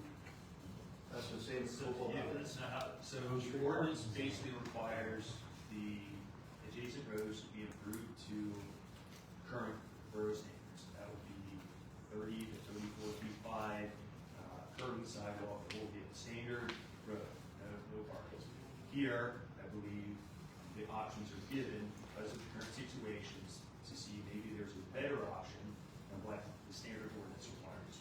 Which is why you recommended Chad going to a one-way street on this. Yeah, right. Makes a lot of sense. It's a great idea. I like the idea very much. Right, so either it's gonna be a 24-foot wide cartway with parallel parking both sides, a little bit more standard, or going to one way, diagonal parking because of the proximity of the parking to. You understand what this is all about? It's not gonna be another Cobalt Alley. No. That's what I won't sweat. You have me one time, you're not getting me twice. And that's what this is all about. No. Don't be that. No. It's like I said, once you make one move, that's you make the same mistake that you made last time. So Mr. Conrad, when are the residents gonna? I think that's up to us. I would give them a period of time, a week or so, let them meet among themselves and tell us which of the two options that they want. Has to be unanimous. Then Yes, come back and unanimous. say, here's what we want. Bruce, I'm choosing. Greg, your comment? Why is that? No. Well, Because you got other people who live there, John. But if it's just one person says. well, I would say maybe they'll. Yeah. I would say majority rules. That's what I'm saying. No, you said No, it's not, I'm not gonna look for a home court. I'm gonna look for the fact that, okay, I have 8 families. Yeah, I'm gonna look for the fact that there's 8 families, if I see this, agree not, if I win.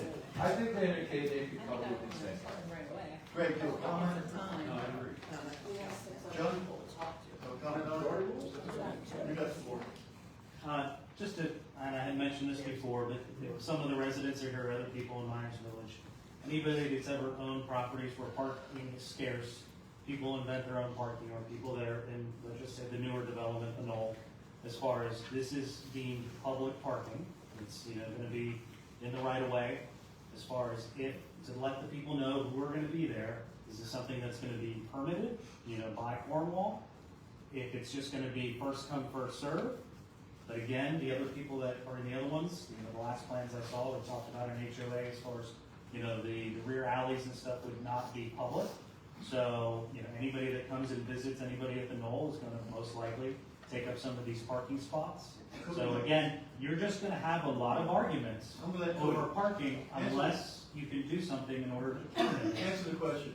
The question is, we couldn't do it. I don't think on a public, there's some sort of, now where I live, I live in the city, you have to have a permit to. We brought it up. I'm just saying to let them know, because permitting is in cities. You go anywhere, up at my daughter's university in Scranton, the one side is permitted, only one side. So college students, commuters weren't taking up all of the parking there for the people, the residents that live there. But across the street, that was allowed for the students, the commuters to then use before they built the commuter lots, obviously. But just to let these people know that they have, okay, you're giving me 26, 28 spots, or 50% of those going to be taken care of because maybe someone has 6 cars. Yeah. Or they have a lot of visitors, family that come over all the time, that type of use is just going to make the parking scarce. We brought it up in the past. Bird Company, give an example for the history. We tried to do Bird Code, we couldn't do it. Couldn't do it. Couldn't get this person, that block. We can't do it. Now that's the way it was before. We weren't allowed to do it. I explained to the lady, I told her, I says, I don't think we can do it. We tried to. I actually sat down with the meeting with them, and we were going to number the lots. We were going to number those spaces, and I was told correctly, it cannot be done unless we pass the ordinance. Now that's something. Sure. That's what I'm just saying is entertaining an ordinance. That's something we can look into. But right now, no good do it. Ma'am? I have 2 questions. Can I have copies of these before we leave? Excuse me. So I can show everyone. You can have mine. Okay. And then my second question is for both option, I think there needs to be a curb or a sidewalk. And in neither option is that happening for these. All right, we So can I check. just, There's curb and sidewalk on the south side of. your side, not our side. You want it on your side or the opposite side? Both.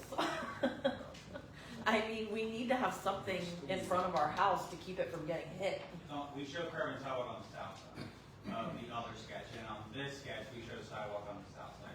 Neither sketch, we show curbing on the north side or sidewalk. Please bring me what the residents would like to see, and then we're gonna beg for what we can get. Legally, what we're allowed to do, and then I know that they'll cooperate with us. I'm not gonna fight with the truth, but I don't believe you would. She makes a good point, maybe the curbing should be on the north side. Absolutely, John. That way. Because our houses are right on the road. This is what the issue was, John. The issue was that we were gonna disturb their foundation. That's the point they brought up. That's the point that I heard. Now, being this builder, I can tell you this. Your sidewalk has nothing to do with your foundation. I know this for a fact. No, ma'am, because I can tell you what, your foundation set there, and that was 1932, when there was no street, no sidewalk. And in the 50s, they decided to put asphalt there. So I wasn't gonna bring that up to the point because I was gonna listen to your argument. You understand? But common sense, if I lived there, there'd be sidewalk on both sides and curb. There has to be a curb, just safety. Yes, I agree. So, I know. yeah, well, we'll discuss that. We will discuss that. We'll discuss that. Sir? I have a question. Ken Berger, I have a 352 Grand Street. Looks like there's an infringement on my property. If I'm going north on Church Street. He's the first historic house on. Can you show me? I'm not quite sure. You see where it comes down, my house, I don't see any space between the asphalt and my property. I'm lost, I'm sorry. Church Street. I see, okay. Now, what are you looking for? What do you? You see my property, the property itself. This right here is what he's talking about. Yeah. We're not proposing any work on outside the right of way. Yeah, I didn't think we were. Okay, I thought it was the new, was the correct. I understand what we're doing is working on granite, that's it. Yeah, I mean, that grate is a little bit in the shirt, but it's in the right of way, where we gotta make a connection. Oh, I understand, but it looks like it's against my property, that's why I'm stating. It is. It is, where the road originally is. Okay, well, there's a storm drain there. Are you gonna, That's why I think they have to. you're not gonna violate his property, no way, shape, or form. And you're gonna make sure that you cause no problems, correct? I just, You will, be good satisfaction there, and if there is, then we just get back in here and then we'll rectify it. Any more questions on, Did we set a deadline for having a response? I think what's reasonable for that is a week, 2 weeks? 2 weeks. 2 weeks from tonight. You guys need From that? tonight. All right, I'll tell you what, no longer than 2 weeks. No, okay? no, That's fine. No longer than 2 weeks. Is that 2 weeks acceptable? Yeah. So option two, which is parallel parking on both sides of the street. Option one. Show, Cody, bring that up. Let's see, have a question. Zoom in. The parallel parking. Okay, so parallel parking does not go in front of our houses. Is that right? That is correct. That's true. The first house it does, the first two Yeah, houses. the first two where there's existing pavement, there is, I mean, Not counted. I understand. So there's, the parallel parking is two-way option. It's two-way parallel parking on both sides. The other would be one-way staggered parking. So around the block, you get to the front of their house. Make sure you understand what he's saying. If you got any questions you don't understand, can you bring it up? There's also parking directly across from their houses. Wait a second, I want to go further. Do you understand what you're seeing? Please ask questions. If you don't, we'll just battle around some more. Just a question, if there was parallel parking on both sides, and we're in 374, are they gonna be parallel parking that far down? Which one's 374, this one? The middle one. This one here? Yeah. They're gonna be parallel. No. Right, here's numbers. I don't see parallel parking. Well, I get struggle with that. This is the first parallel. Are you okay with what you see? Yeah, as long as, yes. Question in the back. Question? I wanted to know if we go with this parallel parking, are the parking areas could be right up against our porches? Because our porches come out onto the road. Correct. If you see the crosshatch pattern between your home and the light gray, that is existing pavement that we are not going to touch, so there's gonna be a 5-foot buffer there. So the answer is no, but. Do you mean 5 feet from the building itself? Right, You're so about your 5 porch is essentially on the right-of-way line. That's So, right. Show me that with it. Show me the arrow. We'll put up, basically what this plan proposes is, we'll put a white stripe there, 5 feet off your, front of your porch. That will represent basically the limits of what would be the parallel parking spaces. But say somebody was drinking tonight, they come home and they knock my porch off. You don't think you should have some kind of something there to buffer it from happening? I mean, you're gonna do it on the north side. Has that been a problem? Because there is no curb there now. No, but No, we're improving the street now, so we will improve the street the way it's supposed to be improved. As far as this board's concerned, we do new work like that, sidewalk and curb, so we might be able to slide by with the sidewalk. Right, we're all about that, just understand that this is the other side of the street, not technically our frontage. I'm not saying we're not willing to do it, I'm just saying there's no legal obligation for us to put. No, I appreciate it. On that side of the street. You're absolutely right, and I appreciate the comments of that. I'm gonna beg for that, okay? I'm gonna beg for that. I'm not gonna. So we're on the same page. Yes, sir, I will beg for as much as I possibly can for the safety of the issues. And I know you guys will cooperate. And We don't park there currently, that's where people drive, but our porch is currently falling apart because somebody hit it. Like the corner of our porch needs to be repaired because somebody backed into it. Yeah. okay, So yes, it does happen. We're gonna push for curb.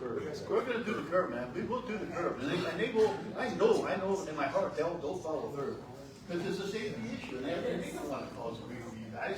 They're bending over backwards, giving a parking. It's a really big safety issue for the parallel The parking. 52 houses that I've seen, I'll tell you what, I approve the plan. I think the plan is beautiful compared to the fact of the 135 that I had to keep. You guys did a great job, and I'm commending you in that, because it gave me open space. And I say me, I mean the P&Z, and it conforms to to the western side of the historic district and village. It's not gonna devalue property. Sir, Mine's just the easy question. So you said about 2 weeks for us to get with the residents of Grand Street. Right. Is that including the brand new houses? No, Just the 8 restaurants? just the 8 brick homes. Okay. yeah, we're not doing the no venture forth in the, in more minor village and second housing. That's it, it's your ball of wax. Forget it. Okay, Who should I think we wrapped up number, man. Who should I get in touch with? I would say Cody, I'm sorry. You had a question. Cody. Okay. All right, So there's some more things we'd like to talk about on the Knoll. We did get a review from you, the traffic engineer, the borough's traffic engineer who reviewed the traffic study that we submitted. And they stated that the traffic impact study complies with the requirements of the Cornwall Borough saldo, and in the traffic engineer's opinion, the recommendations provided in the study are adequate to address the impacts of the proposed development. Just want to make sure you're aware of that. That letter just came through today. I'm aware of that, and I'll tell you what, I understand the plane you're driving, but I also am aware of the fact that the council approved the second traffic report. Outside of what we're required to do under the borough ordinance. Based upon that, I'm gonna ask the council and the legal representation that, do we have, and can we use that second report? Now, it's in the making. Now, I wanna see, if we spend the $15,000 to report, this report, as far as I'm concerned, as the chairman of this board, plays a big part in the safety issues and road improvements for this continuation of this project. Because if it shows me that we need road improvements, I ain't gonna settle for 2 white lines. You understand? It will be a All due road respect, improvement. Ray, the first report would have told you if there's any road improvements, that would have been easy. Spinning, taking your word for it, but the point was made that the council made the motion to accept a second report. So based upon that, I think this board should act on that second report to see what's in it. Because if we're spending the money to do it, I'm not gonna skirt it. That makes no sense to me. Why am I getting a report if I'm not gonna entertain it? That's kind of stupid. So to clarify, right, the borough ordinance has requirements for a traffic impact study, which we had our traffic engineer prepare and submit to the borough. The borough then hired an independent traffic engineer to review that study to make sure that it complies with the borough's requirements. What the letter states from the borough's traffic engineer is that the study submitted is adequate, and the improvements shown on the plan are adequate for the borough's requirements. Well, then I don't see no We have, difference. as Jeff was talking about at the beginning, that box has been checked. Yes, I know you did. I appreciate what you did. But So if the borough is doing an additional traffic study, I'm gonna look to Josh as the borough engineer here, can the recommendations from that independent traffic study completed by the borough be applicable to this project, and can those requirements be required of this development? I asked him the same question earlier this morning. Go ahead. Oh, yeah. Earlier this morning. So generally, yes, you're correct. So as long as the traffic study meets the traffic requirements in the ordinance, they've complied with what the ordinance requirements are. I believe, and I don't know the full scope of the traffic impact study, but we'll probably provide a lot of potentially provide off-site recommendations for traffic calming measures and those sorts of things. That's the issue. That's the issue. What's the issue? Those would then be things that being off-site, you can't require off-site improvements. However, they could be some things that you could horse trade on. That's With some of those items. that's the only option I have to get traffic out of the middle of Miners Village. That's it. That's the only thing I have to hang my hat on legally that I can deal with you guys with. If that impact study states that there is impact in traffic, then that bypass is gonna get built. That bypass is gonna get built. I'll push from the B to Z end of it to get that bypass built. The traffic study states that the existing borough roads are adequate to handle the traffic from the new development. That's the first one. That's what we got. Now, if this second one is directed to me, then it was adopted by the council to do it. So I don't understand why I can't look at it, why it's not said this on the relevant that I check this out. Why don't I have that right to check out the two? You do. It's independent of this development. The two are not related. Okay, then I can offer this up to you. All right, I see phase 1 of 52 homes in the traffic still going through the center of Myers Village. What did we gain? What did we gain in safety? We are improving the 90-degree turn in Boyd Street, where there has been many accidents. Somebody this evening referenced the guardrail that continues to get hit. We are smoothing out that curve to eliminate that curve, and we are setting our road up for a bypass. That's if I got your cooperation in getting that bypass built, I'm not gonna stand in your way. We are proposing to construct half of it as part of this project. Well, that I didn't know. Matter of fact, I didn't know, wasn't sure about that, okay? All I know is I heard this story, that story, and everything else, and it doesn't come together. So now where do I go? They gave me the opportunity to look at a second study. So I'd like to entertain looking at that second study. I'm not gonna try and use one against the other to contradict it. I'm gonna try and work hand in assist to you that you get to spend your $1 million in a proper way. So if I can get that bypass, if we can get that bypass to Miners Village, you can put more than 52 houses in there. You understand? You're allowed to. And I understand you have the right to. Oh, thunder babies. That's what I'm trying to make. This Mike understand. This is a something. First goal in the U.S. You would have scored. This is the game.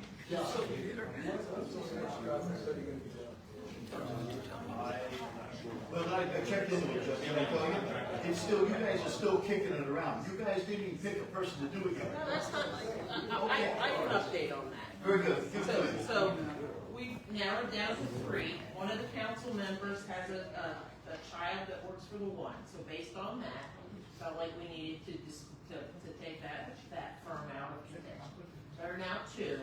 We'll have the plan ready to go by the council meeting next Monday. So we need to go back with everybody, confirm the scope. Now, may I ask a question whenever time allows? Do you want to make that comment, tell her what you just said, or do I just let it slide? That's fine. Go ahead. And then in terms of traffic studies, and I'll apologize because I have not looked at I looked at the original Knoll traffic study. I have not looked at the other 2, but on the original traffic study, Iron Valley Drive was shown as a public road with traffic from the Knoll flowing through Iron Valley Drive, and that's not the case. So That's that right. needs to be addressed one way or the other. And then in terms of the value of the second traffic study, while I would admit that it makes sense to have the developer pay for off-site improvements, the council's concern is the safety of the residents.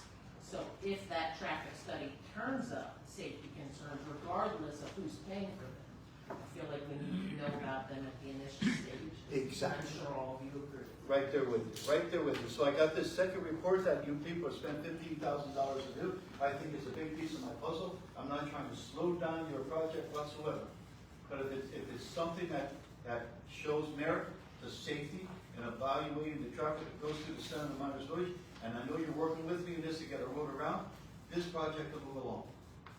And what the question remains, if they checked off all the boxes, That's what they it's should be like. able to move forward. Should they be able to move forward with the 52 vote? Well, this is one thing that, until we approve the plan, there's nobody moving anywhere with anything. All right? Question? Yeah, my question is, their traffic study done by their people? It's reviewed by a third party. Yeah, I mean, there's no hanging back here. There's nothing. No, it's solid. It is solid. Everything we've ever done in the past, this is the way the process was. Okay. There's, for the news, you understand, there's no hanky-panky going on. This is solid. This is up and up. They're doing a nice job what they're doing. There's nobody gonna get any vulnerable consideration in this matter. Well, Ray, there's still no reason not to have a peer review done with another traffic engineer. I agree with you. How often do you ever see, people review each other's work and they find mistakes? I'm right there with you. It happens, review them. Right there with you. Somebody might miss something. Just like what Julie pointed out, is Iron Valley labeled a private road or a public road? It may have just been an oversight. This borough council member brought it up. It was approved by the council for $15,000. I sat back there and listened to it. It's the road conditions, and I'll tell you what, I'm gonna try and see what I can work with this. I must exhaust every avenue possible for safety when it comes to getting traffic out of the middle of the village. I gotta get it out of there. That's a big issue, and I can see that this is something in the future that I don't burn these people, because if this isn't done now, it's not gonna happen. I can tell you that right now. I can tell you right now, you'll get to 52 homes and you get 12 in the cul-de-sac, they'll give you another 60, they'll give you 63. And that's the way it'll be. God, I know where we're at. That God is so high for it. So, all right, I think we exhausted it pretty good. So we do have some modifications and waivers that are requested as part of this plan. We're not requesting approval of the plan this evening, but we do want to talk through those modification and waiver requests so that you're familiar with them, so you get feedback on those. You have the floor. And then we also want to talk about Boyd Street a little bit, but. Yeah, so I'll touch on the waivers. There are 5 of them, and I just want to add that none of these have anything to do with decisions that need to be made with Granite Street. Okay, these are all other, Very good. other waivers that I feel can be, if you guys are comfortable making decisions tonight, they can be made without waiting for decisions on other items. We don't have a written report. They were submitted on June 8th. You can read it. Is it okay if you read some of those? I can do this. So number 1 is in your stormwater ordinance, section 11A3084, regarding basin side slopes and fencing. As you mentioned earlier, this one has been regularly waived. We are asking for the waiver of installing fence on basins that have an interior side slope of 3 to 1. All right, I'm gonna start with you, Bruce. Go ahead. How do you feel about it? I feel okay with that. We've done this in the past, I believe. Yes. Greg? We set a precedent. We set a precedent. John? I'm okay with it. Joe? Yeah, we've done it before. Yeah, I'm gonna give you an example. We got the deepest open pit east in Mississippi. It's called the open pit. It's full of water. I don't got a fence around it. I'm gonna worry about a 3-foot drop. Yeah, it's air common sense. That's good.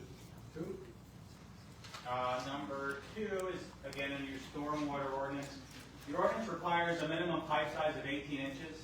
There's some pipes in this section, or in this development, that only requires 15. And I say it only requires 15, that's based off of designing it for a 100-year storm event. Again, this has typically been waived before by this board and council. We're asking that the minimum pipe size installed that be 15 instead of 18. Bruce, you got no other pipes installed. What do you think? Again, if it's been waived in the past, the precedent's there, I would go with that. Greg? I agree.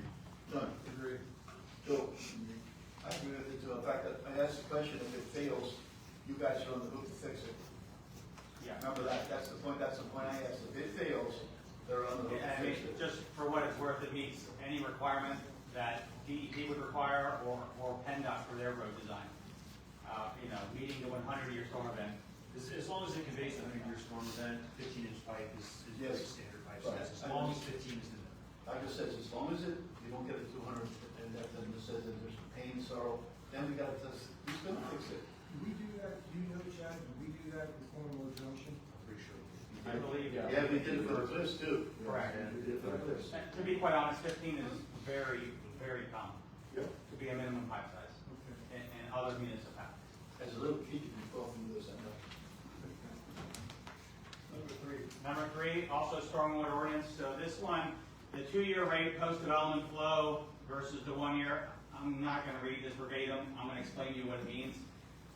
We have to identify points of interest within our site, and we have to reduce flows. DEP just simply requires a reduction in flow. Your ordinance requires a 5-year storm to a 2-year storm, et cetera, for different storm events. There's one particular section that we're asking for a waiver of this, and I think I touched on this either at the last meeting or a special meeting. Because we have a wetland patch. Yes. And DEP wants it hydraulically fed, so we want to maintain that hydraulic surface hydrology and keep that flowing so that the wetland doesn't dry out. That particular wetland has a discharge point that we're asking for that waiver. I would like to add that that discharge point is internal to our site. So if you continue on that discharge point, it actually gets into another basin where we do meet the ordinance. So ultimately, at the end of the day, what's discharged from our site fully meets your ordinance. This is one internal spot at a wetland that we want to make sure hydraulically stays fed and doesn't evaporate and dry out. The question at hand, when we discussed that, was how you're gonna traverse the sidewalks. Remember, how you went through the sidewalk, and that's one of the points I drove, there's only a sidewalk on Boyd Street, that's what we're talking about. No, well, that was part of the discussion, Ray. This particular one is a wetland in the back of the homes.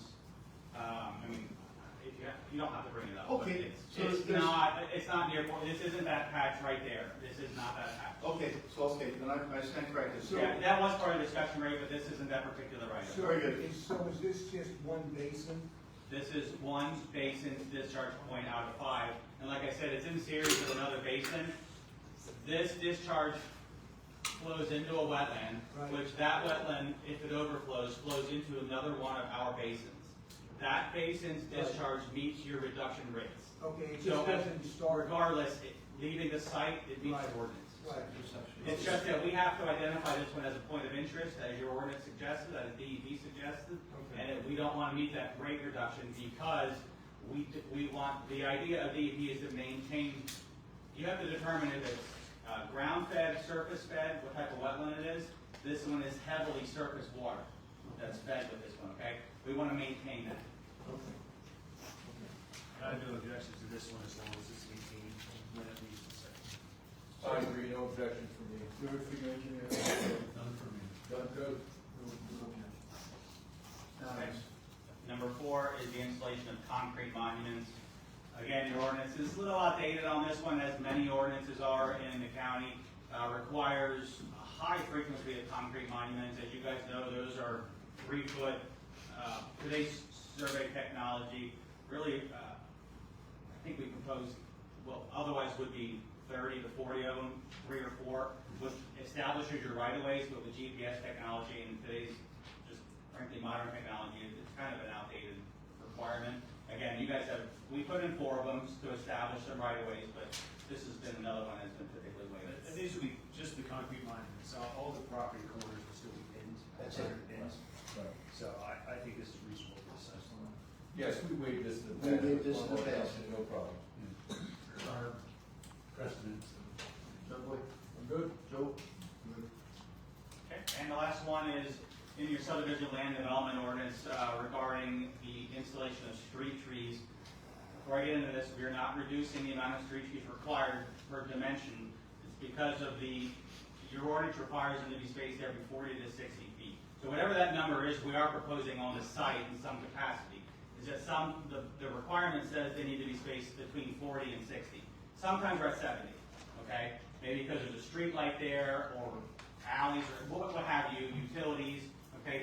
So we're not asking for a reduction in the required trees, we're just asking for some spacing, some to be shorter, some to be longer, so we can accommodate the density proposed by this development and surrounding utilities.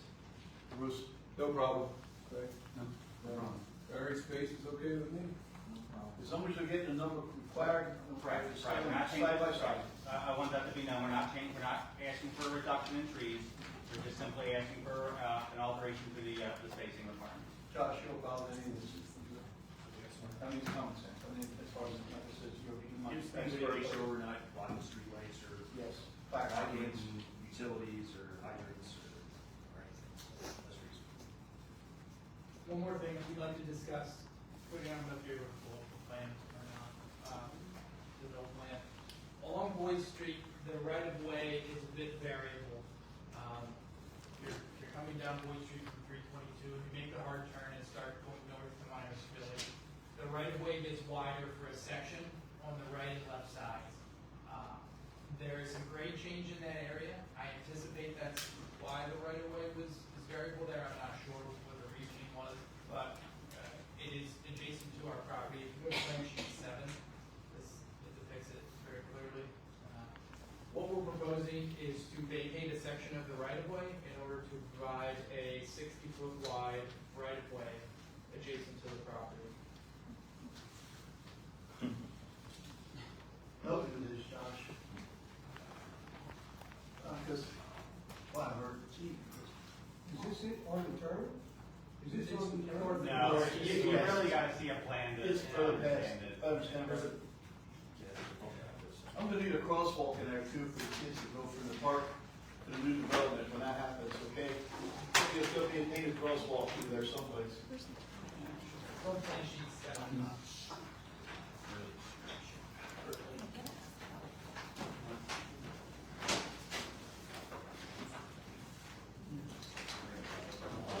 Start with you guys. You can see the right of way right here. It jumps out. I'll come down there. You guys, if you don't see how it just jumps out. Continues on. Remember this, I need to Zoom into the right side of that sheet. Yeah, we're gonna give you all that. That's, the right of way jumps out 30 feet. So what So we're looking. are we doing? Just gonna, we're flapping. That may take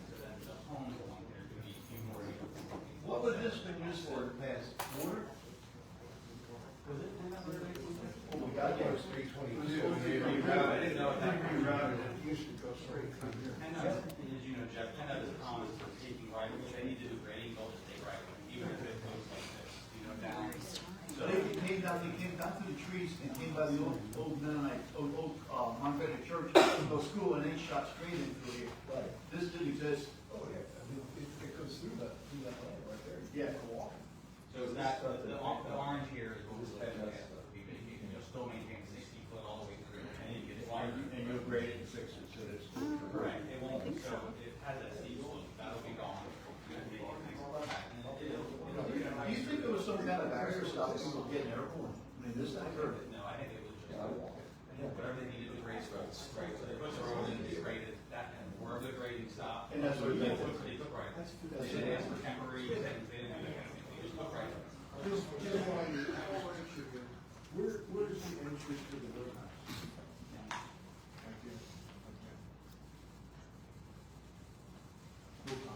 Right there. It's gotta You go want to see through, this? We're good. it's gotta go through more channels, but we wanna just get your guys' feedback on this. Kind of takes right away.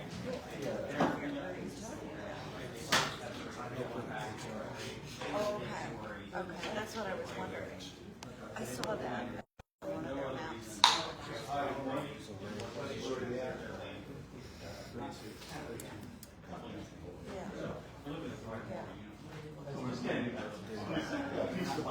We have to push them back. So we're so far. That's decent.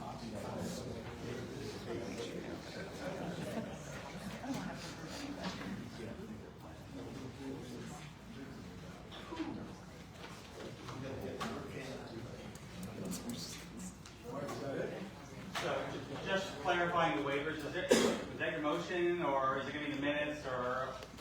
Well, I We have a motion on all didn't of see them? anybody object to anything, so I think a motion to accept all. Are we voting on them tonight? I don't see why we can't. I don't understand why we can't. Did you, if you clarify why we shouldn't, and I'll listen to you. Well,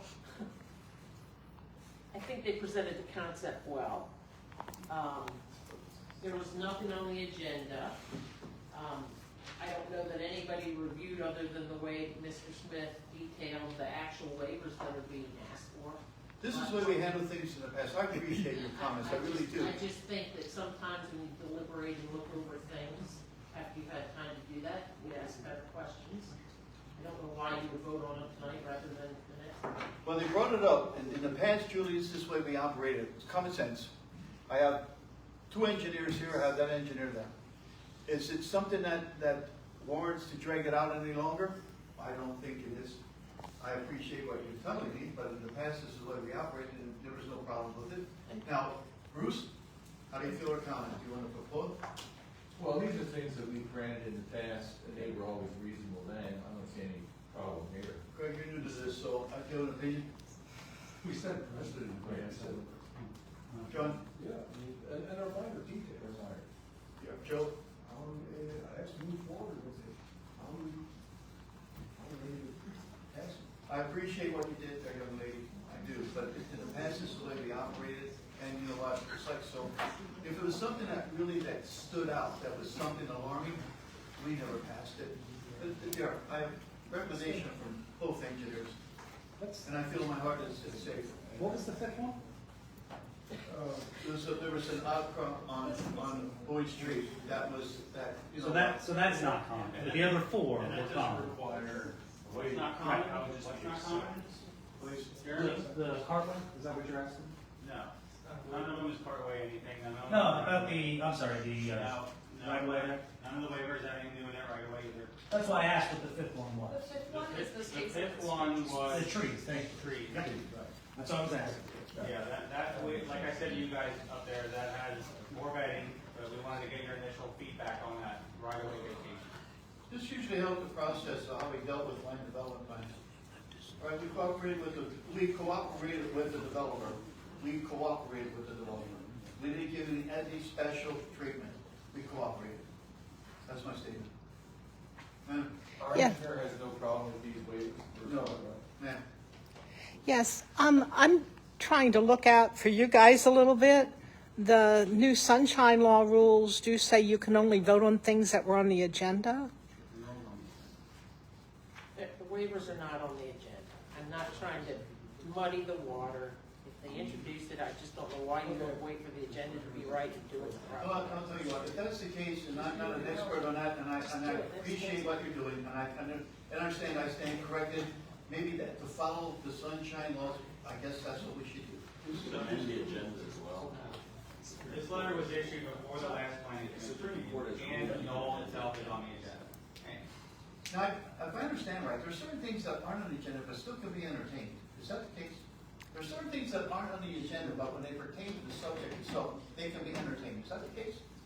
Well, I'm just telling you my understanding. Your attorney would have to go into depth with it. I cannot interpret the law. I can just tell you what I read and what we do at the county level.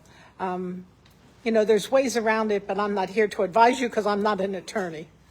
We can make the recommendation to council this week to approve these waivers. And that council may. We don't make the final decision.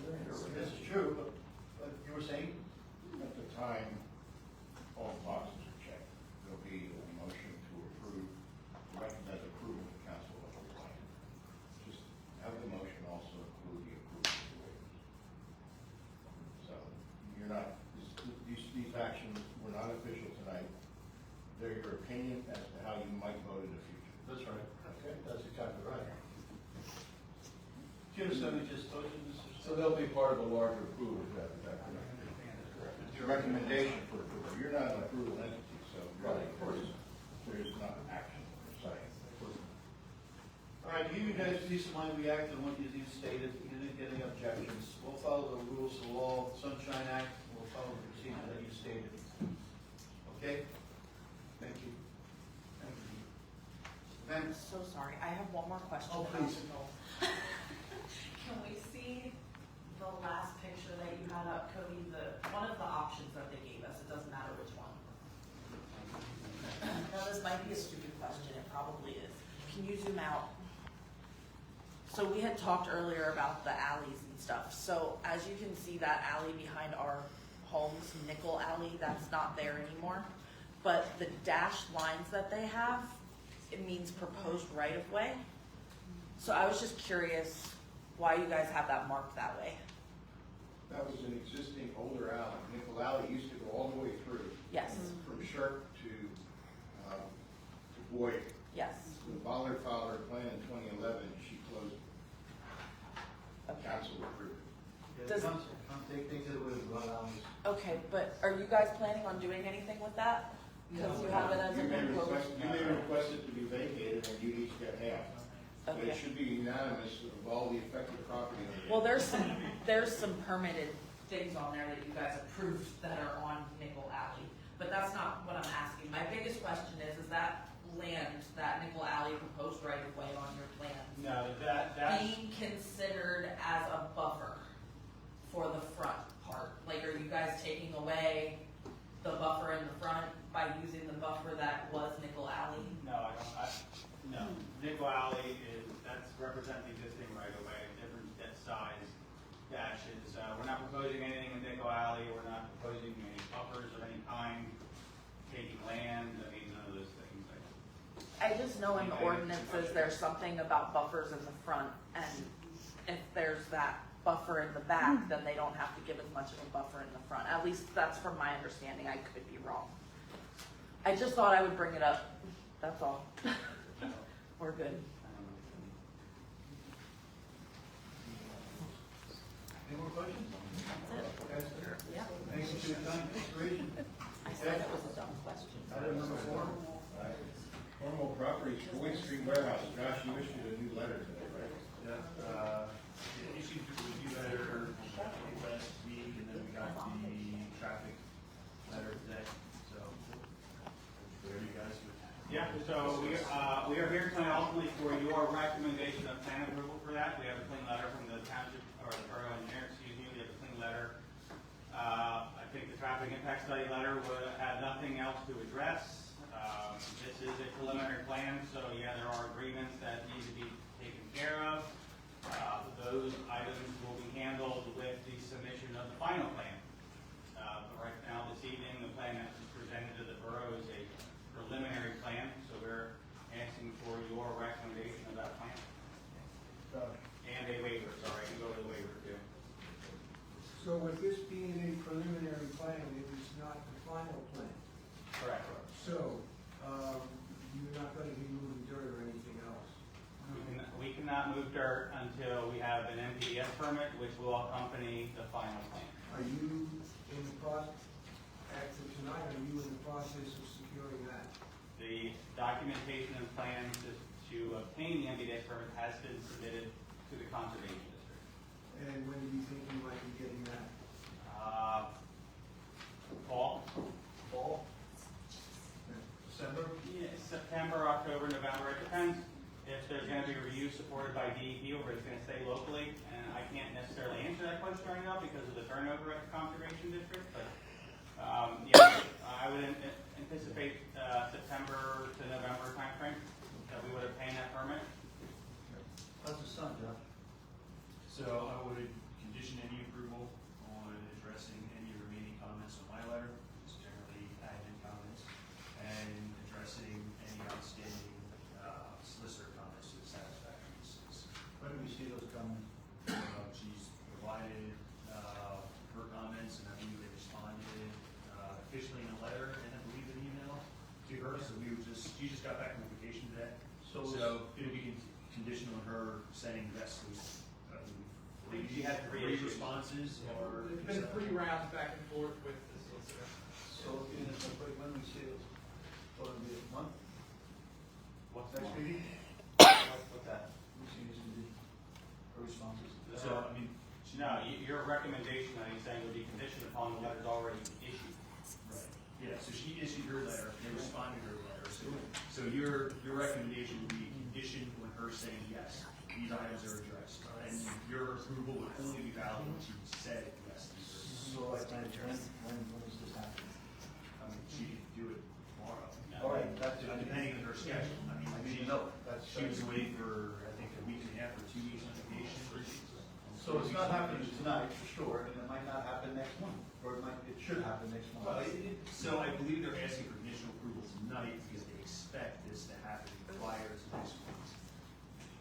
We had 3 comments with Ms. Cleary. We addressed those comments, she just needs to verify. We are expecting her to basically render that decision, hopefully here in the next few days. Always used to have a problem with Minor issues. so. Well, no, they've addressed all the issues from Josh, Yes. and they are now asking for our conditional approval, and we recommend yes to that. It goes to the solicitor if she has anything else. They still cannot move any ground, but they are gonna be now applying with us saying yes, they're now gonna apply for the PDS permit, so that they can end up moving ground sometime in late fall. In order to do that, we would have to file another plan with the borough, which would be basically subject to the same review we just had. Oh, the final plan. Even though nothing's really going to change, the final plan really gets the agreements moving, the financial security piece of it moving. That's the big part of the final plan, but the plan's essentially going to be exactly the same. But it would allow your engineer and solicitor to provide another round of comments, even though they're not changing. But So- that's the rules. With all this being said, this plays into this 52 road development too. Well, if they're trying to same road to access and enter the warehouse area. No, you just looked here on the plan, that's a different road there, I just asked you that. Yeah, they have the right way to access it right now, but you could possibly use that in the future Yeah. to use as another exit or entrance. In the past, Josh, we usually didn't bulk about doing this, if it was all, put together later. How do you feel about it? I mean, you're not forced to give conditional approval, but my letter's down to basically the administrative comments, signatures of the plans, or the final sets of plans we brought to the borough, which the preliminary plan would not be recorded, only the final plan gets recorded, and then satisfaction of the solicitor. So it's up to the board's. Council's gonna have to recommend. I know that, we're gonna make the motion, we can You've done this correctly, we've done this in the past. Bruce, how do you feel about it? I understand we've done it in the past, I know it's not, let's go ahead right now. Right, so how do you feel, what do you think? Delay it? I can say no if we've done this in the past, we can go ahead with the stipulation that Solicitor Cleary has to say yes to these. Great. I agree with Ben, that. I agree. Joe?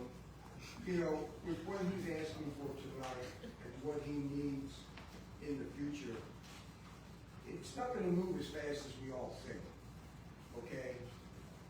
You know, the solicitor has to say yes, he has to submit a final plan, there could be more reviews by our engineer, and then by that time, you gotta submit for the permit, and we may have all our answers for the knoll, everything from the 1.8 acres to, everything. So I say let's approve the conditional, application. This is just what it does, it pushes the process ahead. It makes us move. It makes us move, and that's what we operated in the past. If the process moves ahead, that's the way it was. Julie, I'm sorry, can I have a little promise? Cody, can you pull up the information I sent you earlier? It was for this section. And again, I would just remind that the borough approved a traffic study, which the solicitor has not been able to answer all the questions regarding what the limitations of that study and how the borough would put it into place, because she has been on vacation. So I would just offer that as a time difference. And this is from the plan, and the question that I had when I saw the warehouse was on the agenda, not really anything that's going to be voted on tonight. What is the proposal of how Boyd with the knoll and the warehouse, how that intersection is going to work? So it looks to me like it's a four-way, or and maybe the picture you can't necessarily see. Maybe the top picture's the better one to start with, right there. But you have all the traffic from the proposed warehouse coming to the same intersection with all the traffic from the knoll, and both directions of Boyd Street flowing through there. So has that intersection, I mean, there hasn't been a comprehensive traffic study, so that intersection hasn't been looked at for all those different uses. How is that gonna flow? Is there a light there? You've essentially got four roads merging into one point there. So Cody, I think if you look at the land development plan, it's a little clearer. There's some shading on the proposed pavement. I will remind you, just like with the knoll, we had a traffic study that was completed by our traffic engineer for the warehouse project. Your traffic study for the warehouse project took Which includes Thursday, all the traffic assumed to took the knoll. Thursday, Saturday, and Sunday as the dates to determine traffic volumes So in support of the plan. So that needs to be looked at. So what we did is we had our traffic engineer, who is a licensed traffic engineer, they're an expert in their field, they prepared a traffic study for the project, accounting for the traffic from the warehouse and the knoll, assuming full build out. The traffic study was submitted to the borough. The borough then hired an independent traffic engineer to review that study. Another licensed traffic engineer who does this. This is their job. They reviewed it. They came back with a letter that said the traffic study is acceptable. It meets all the requirements of the borough ordinance. But you didn't do the practical. I am not a traffic engineer, and nobody else in this room is a traffic engineer who is an expert in this. The experts have reviewed it, and they have said it is acceptable. It meets the borough requirements. We discredited the engineer, and discredited is probably the wrong word. The borough We hired did them. not use that engineer for the independent traffic study because we felt they were conflicted But you, by past common orders. sense the time you set it up. Why don't you set it for a whole week? Why don't you just do it? There's experts that determine this stuff. Okay, I'm not an expert, but I guarantee you, there's no traffic out here on the weekend. It's the weekday. Because, and you know it. The experts have compared it. The Expert, experts my have man. reviewed it, and have said it is acceptable. Not my corporate one This too. is what you have done in the Control. past with every land development plan. You have relied on the experts That's to right. analyze and study and make sure it meets the borough ordinance requirements. I don't think the experts are gonna drive through these intersections. The experts, and that's what's gonna carry weight in the court. Julie, okay, tell me, sir. You know, what's Fred John's on about? I know, What sort of warehouse is this gonna be? How do you do a traffic study if, you know, you don't know what the function of the warehouse really is gonna be? You don't know what it's gonna be. It's a high volume assumption.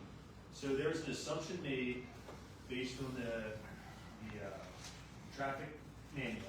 Trip generation manual, which is a So common. the trip generation manual has a number of different uses. They picked one to medium, high. I discussed it with the traffic engineers, which was a reasonable assumption for the first step, being a preliminary plan. As part of this preliminary plan, on the cover sheet, there are requirements for additional traffic planning and traffic studies to be done as part of the final plan prior to occupancy of this use. So there are additional hoops they have to jump through when they identify an end user that would then require the traffic study to be updated if that use would provide or estimate additional traffic than what they originally assumed.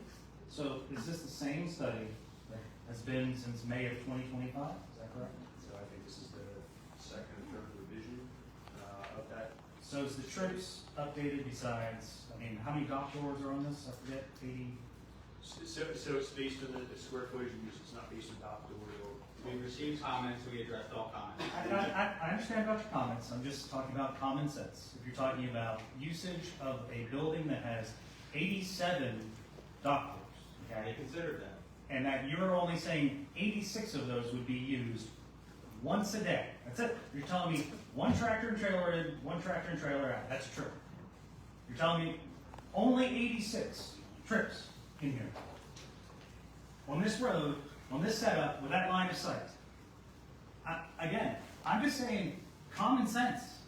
I'm not talking about being, you know, I understand what they evaluated on based upon what they picked, as far as what matrix they do to make a decision on this. But we know that that is not going to work.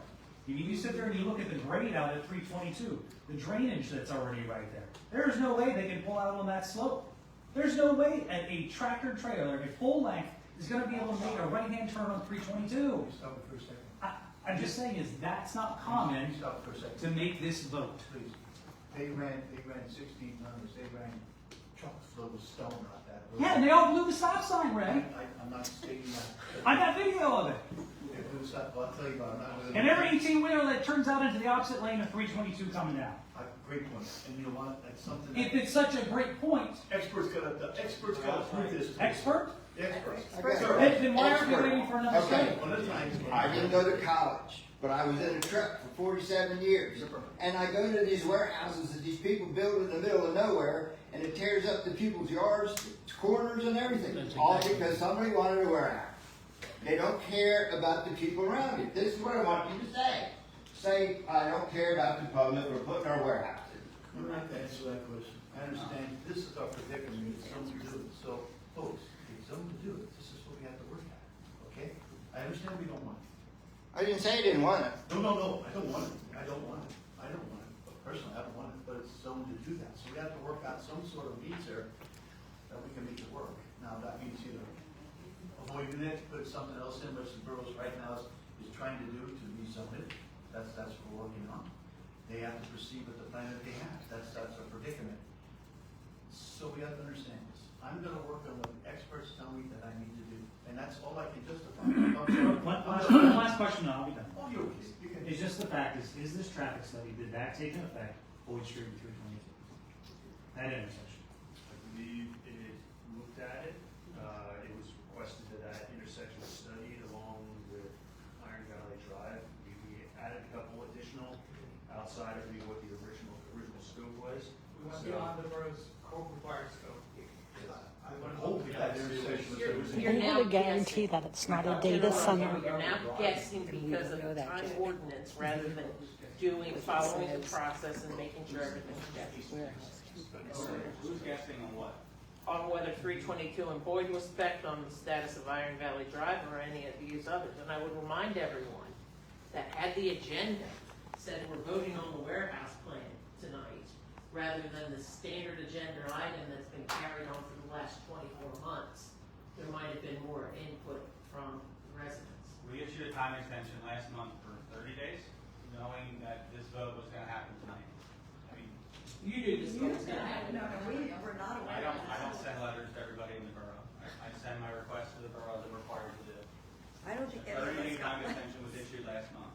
I have a statement to make, but I'm gonna entertain this question to the left first, please. Hi, Kathy Jackson, 310 Spring Hill Road. You keep talking about the experts, but experts can be biased, and they can also have loyalties to who is paying them. The point has been brought out about the days of the week that the traffic study was done that discounts 4 business days. This was done Thursday, Saturday, and Sunday. The majority of people work those other days, and that's gonna impact the traffic there. And I would be very curious as to why those 3 days were picked. I have a question to ask my engineer, Josh. Usually what days do we pick when we do these studies? Get out of my realm. Jeff, can you add anything to this? Because I don't know. I agree. I don't know, so I'll ask the people, why do those days picked? Again, we're not the traffic agent. We don't know that those days were picked. What are you All we're doing hearing is here? somebody What are we say that doing those here? days were picked. We don't That's know the that. feedback from that's the feedback from the engineer. That's feedback. But again, we're guessing at it, so let's The do the engineer review wrote and a deal with letter it next month. Dated today that says the traffic impact study as submitted meets the borough ordinance requirements. I'm not gonna act. That's what Thank the you. engineer that the That's borough smart. hired is stating. I won't act on this not simply because there's a second traffic report that I need to see. I need to Ray, that understand. is independent. bearings on this plan, right? We have met the borough ordinance requirements in. Or else you're gonna get legal battles. Can you help me with this, Josh? Do we have a right or some kind of an idea that we can slow this thing down in this respect to see this second report? Is that fair anyway? Maybe just no. They met the requirements. Let me ask you a loaded question, Mike. You don't have to answer if you don't want it. If you get what you want out of the north, will the warehouse plans go away? The Knoll and the warehouse are independent. I know they are, I know they are. The one does not affect the other. Yes So or we no? submitted a zoning request that the borough's had for 3 years. For the lakeside. We were very intent on trying to do that. Right. It's been in the borough's hands for 3 years. Right. If the borough wants to move in that direction, the borough should move on that plan. Right. Right now, this is the plan before us, before you. We've met all the ordinance requirements. We're asking for initial preliminary approval. That doesn't prevent the other stuff from continuing to happen. But we've worked through this process. We've done everything you guys have asked. We've continually worked with you, changed plans, done everything. Right. Now we've met all the requirements and we're asking for that approval. Right, because you wanted the lakefront properties amended. That's right.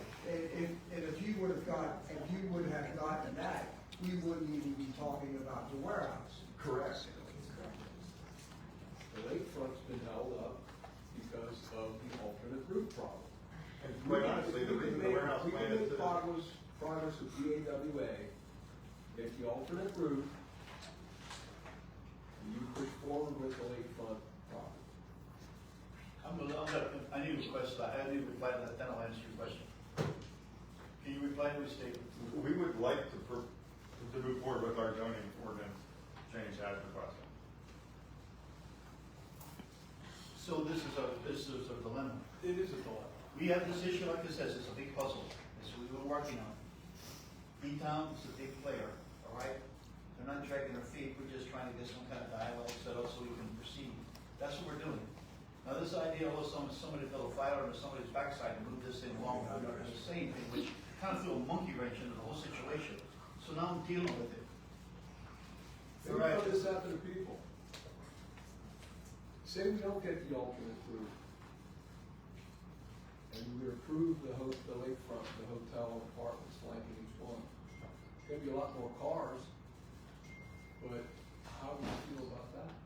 Better than trucks. Better than truck. Better than trucks. Oh, yeah. Tractor trailers. I think it all depends on your density, because we've only seen very high level sketches of stuff that's been regurgitated from the H&K days. So I think, people would have to take a look at it so they'd be able to do calculations. I think it's worth a shot looking at. To your point, John, that's exactly what the traffic study's supposed to do, to compare the two. That's what I'm based on, Vehicles better than trucks. that's what I'm hoping for. That's, like I said, you guys spend $15,000 to do this, I would like to see exactly what it states. And then I can make some kind of an educated motion in order to push this development in what direction it should go. Josh. All right? Josh, question, with this new traffic study, would they take into consideration lakefront, zoning change? It could, they would take whatever direction and Okay, so we have to have that. We need to have that. Yeah, I mean, if you would want that scenario in, if it's not a proposed plan, you would have to request a. Can you just request it without a proposed plan?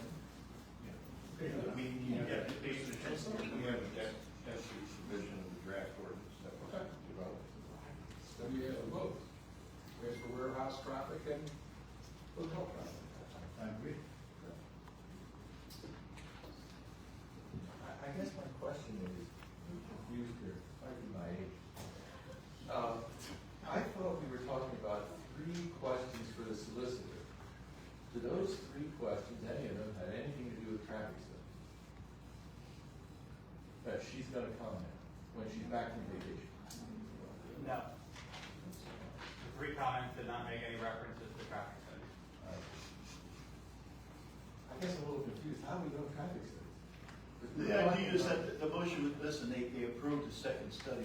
So I understand that. That's how we got the traffic studies, okay? I understand that, but we were talking about Giselle Cleary commenting on 3 things when she's back from vacation, and none of the 3 have anything to do with traffic. Am I correct?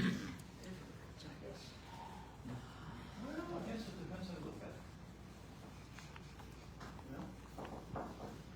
Can we wait until next month to get Giselle Cleary's answer to those questions? Is that a major problem? Well, that's what I'm trying to do, but according to my gentleman in the corner, they're telling me I don't have that right. And then I'm trying to find out. You have that right, You have that Randy. right. Don't say that. You do not have signed and sealed plans in front of you. Right. Exactly, but then, So you are not forced